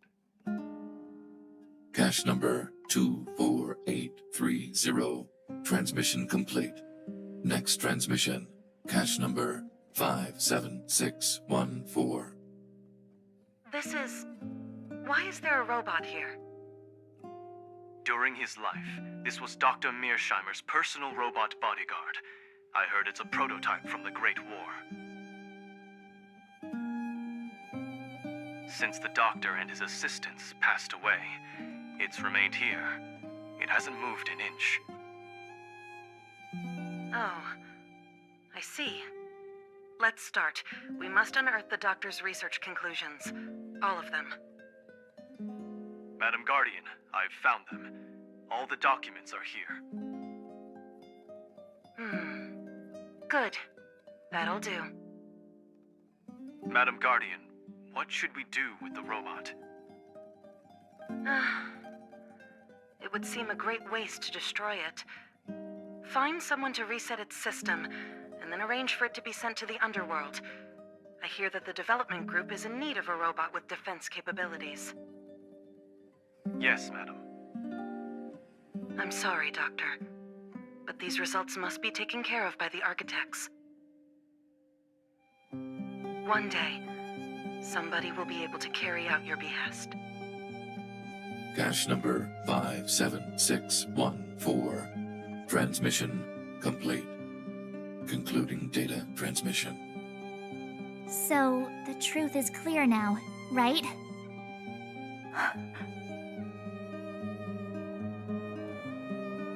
And it would appear that they never succeeded. Now only one question remains.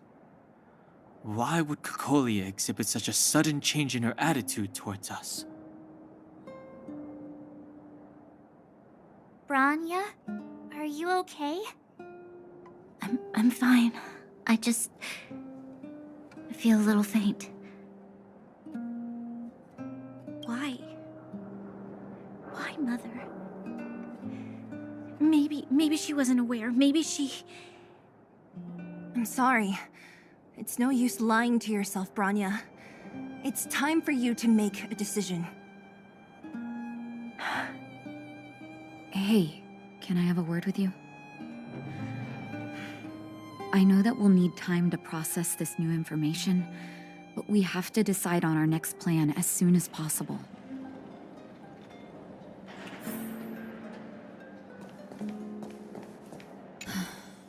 The furnace core. The path to the surface is close at hand now. Thank you. What you've done has brought new hope to the underworld. Now, we have to wait and see. But maybe this will lead to a new lease on life.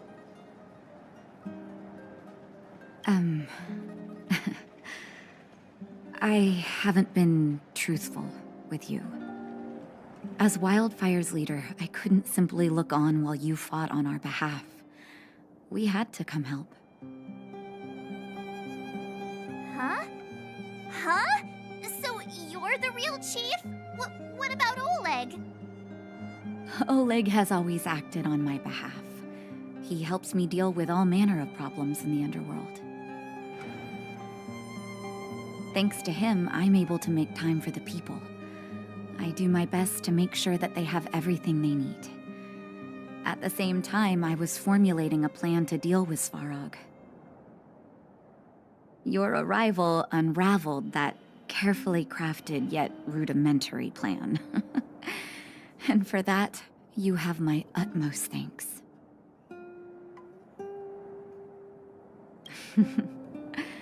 When the underworld recovers its freedom, the people will indeed extol you as heroes. However, even though Svarog is no longer sealing off the furnace core, there's no way that we undergrounders could go pouring onto the surface. That cold-blooded Supreme Guardian has used lies and tricks to keep the surface separated from the underground. If she detects any change in the underworld, I don't know what she might resort to. As for Wildfire, we need more time to build up our strength. No, but we need to wait for the opportune moment. In the meantime, I'm sending someone I trust to go with you. Seele. Didn't she tell you? In private, she insisted on accompanying you. Don't let her carefree nature fool you. She's actually very discerning and can read a situation like no one else.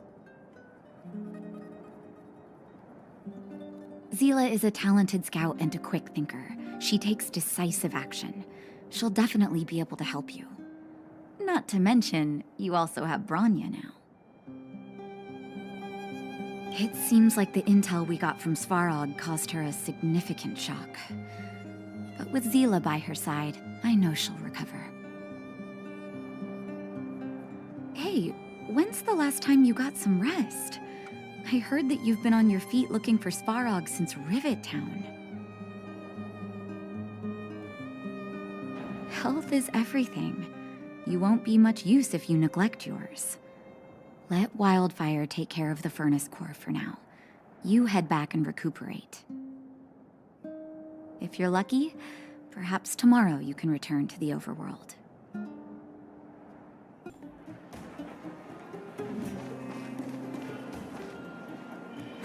Well, now that we're done with that whole situation in the underworld, we can finally look for the Stellaron.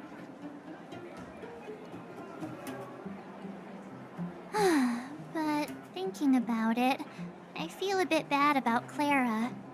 We promised her that our talks with Svarog would go peacefully. You tried your best to persuade him. It's my fault for not preparing better for such a situation in advance. I didn't mean for you guys to start beating yourselves up over it. Look on the bright side. Things turned out all right, didn't they? Now everyone knows that the real problem here is the Stellaron, and they're willing to help us out. All in all, the mission is going super smoothly. But we still have a lot left to figure out. For instance... Exactly. We don't even have the Stellaron's coordinates and location. Cocolia's sudden change in attitude is also very curious. We still haven't put all of the pieces together. Dreams? Oh, I remember you mentioned something about strange dreams before.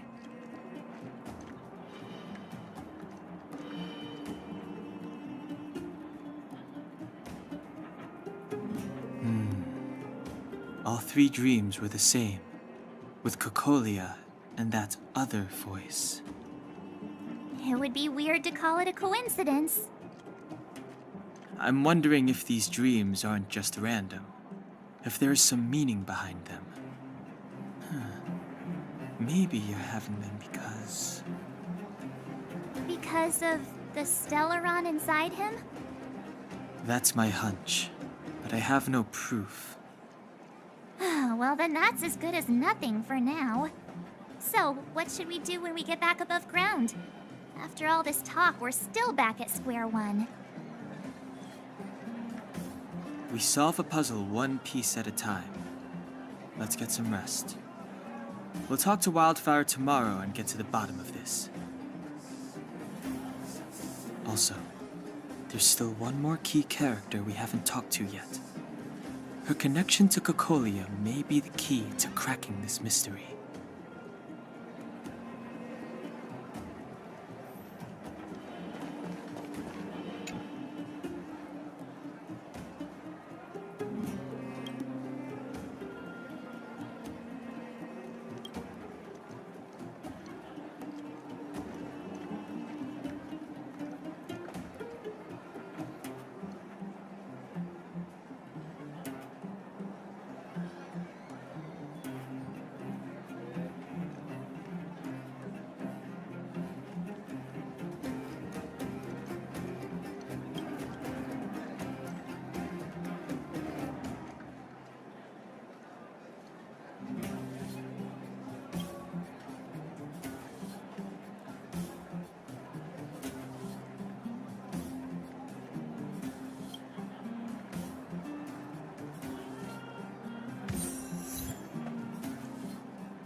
You're back!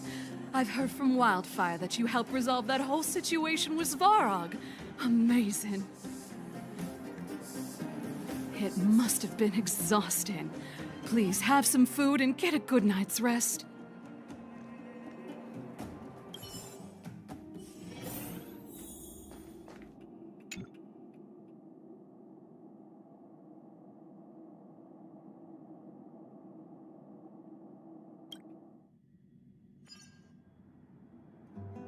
Over there.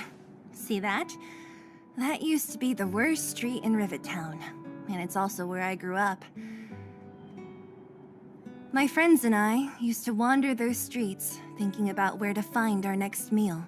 That is, until Chief Oleg got me out and took me to the orphanage. There, I learned to read and write from Natasha. At the age of 10, I started to patrol the mines with Oleg, occasionally getting into fights with the local thugs. That sounds nice. Nice? You being sarcastic with me? Oh, no, sorry. Life in the underworld is difficult. I shouldn't be speaking about it so lightly. You're always so serious. It really gets on people's nerves sometimes, you know? Right. What I meant was... I kind of envy you, Seele.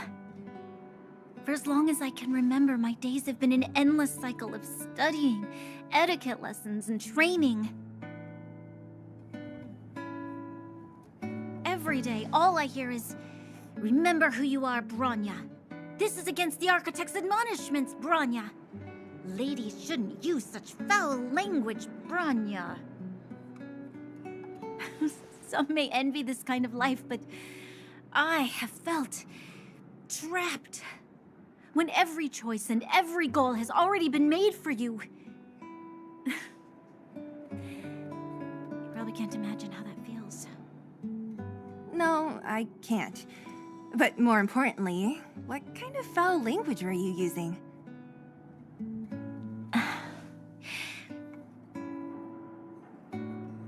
In the name of the Architects, I shall stick this spear into your nostril. That's it? Oh, that's nothing. Looks like I'll have to teach you some underworld slang before you go back. No, that won't be necessary. It'll be better than poking people's nostrils, at least. I never thought that I'd be here having a heart-to-heart with the future Guardian. As a kid, I didn't meet many people who lived in the overworld. I only heard stories from the grown-ups and figured you were all just a bunch of cold snobs. I've heard from some Silvermane veterans that before the orders were made to seal off the underworld from the overworld, there was no difference between the two places. Everybody ate the same food, chatted about the same topics, celebrated the same festivals. Even though times are different now, things like the joys and sorrows of life, the ties between people, these precious things must certainly still connect us all. If there is a way to bridge the gap between the two worlds, we can definitely go back to the time when you and I were not divided, when we could stand side by side against the Eternal Freeze and the Fragmentum.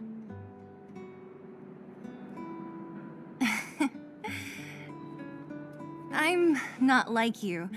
I don't have that many grand plans for the future. But if that's the future you want, I'm willing to build this bridge with you. Thank you, Seele.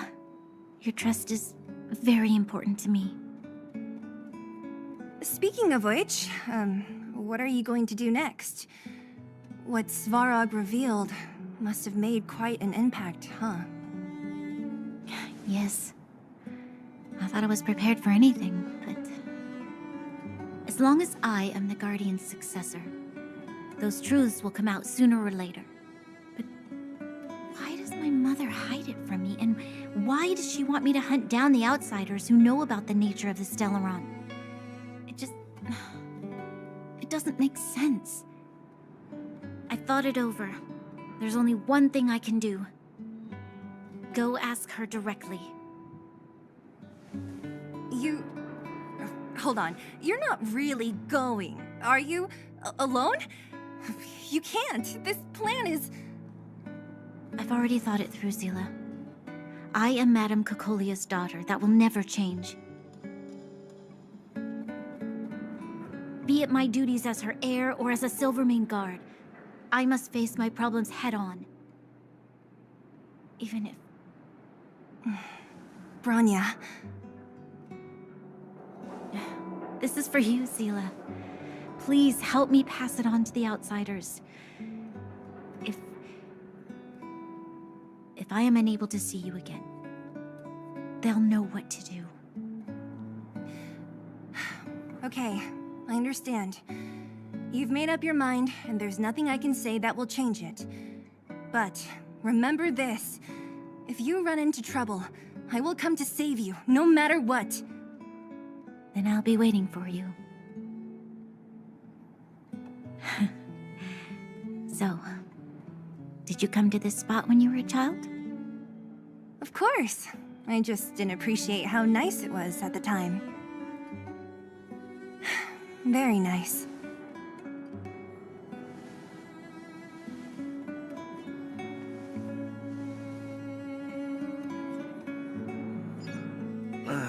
That was a good sleep.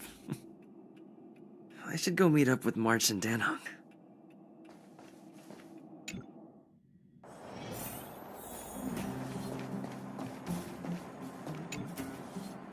Took you long enough, sleepyhead. We've been waiting all day. I've noticed that our sleep routines don't match up. You either keep getting up in the middle of the night or snoozing away until the day's almost out. Unacceptable. You gotta work on your teamwork. Did you have a dream again last night?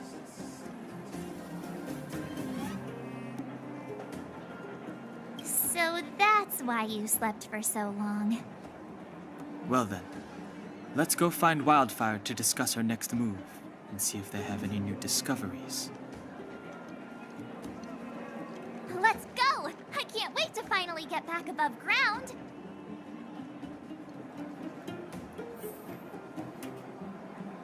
Freeze!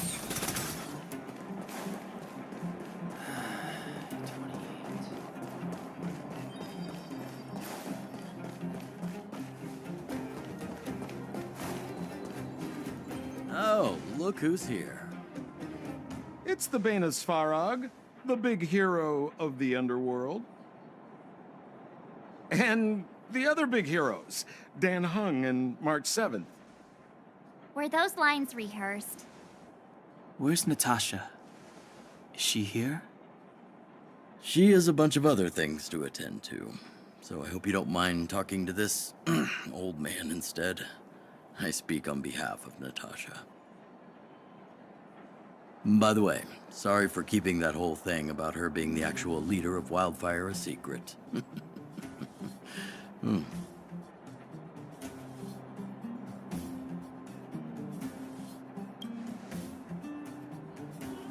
Oh, well. I might just be second in command, but I still have a lot of responsibility. I couldn't give Natasha up right when we first met, could I? I had no clue that you bunch would become big heroes of the underworld. She told me to make sure you return to the overworld safely. I gave it some thought, and I think the safest way is to ask this fella for help. I brought you down. I can take you back up. Free of charge. Satisfaction guaranteed. There's no need to knock us out this time, right? Of course not. This time, we'll go back through the furnace core.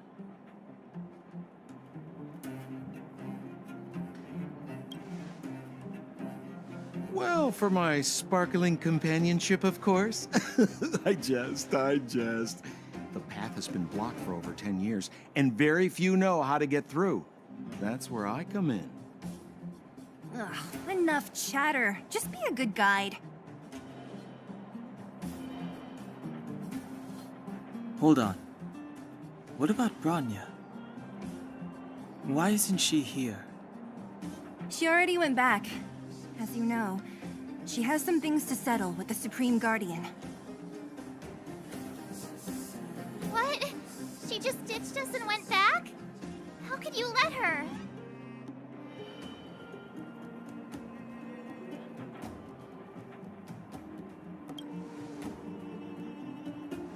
Ugh, enough about Sampo. We need him for this trip, and we can still get rid of him after we reach the surface. Miss Seele, I'm still here, you know. Oh, right. Bronya told me to give you this. She left us a letter. Could this be one of those open in case of emergency letters? I've never gotten one of those before. Should we wait until we run into something dangerous? Stop overthinking and just open it.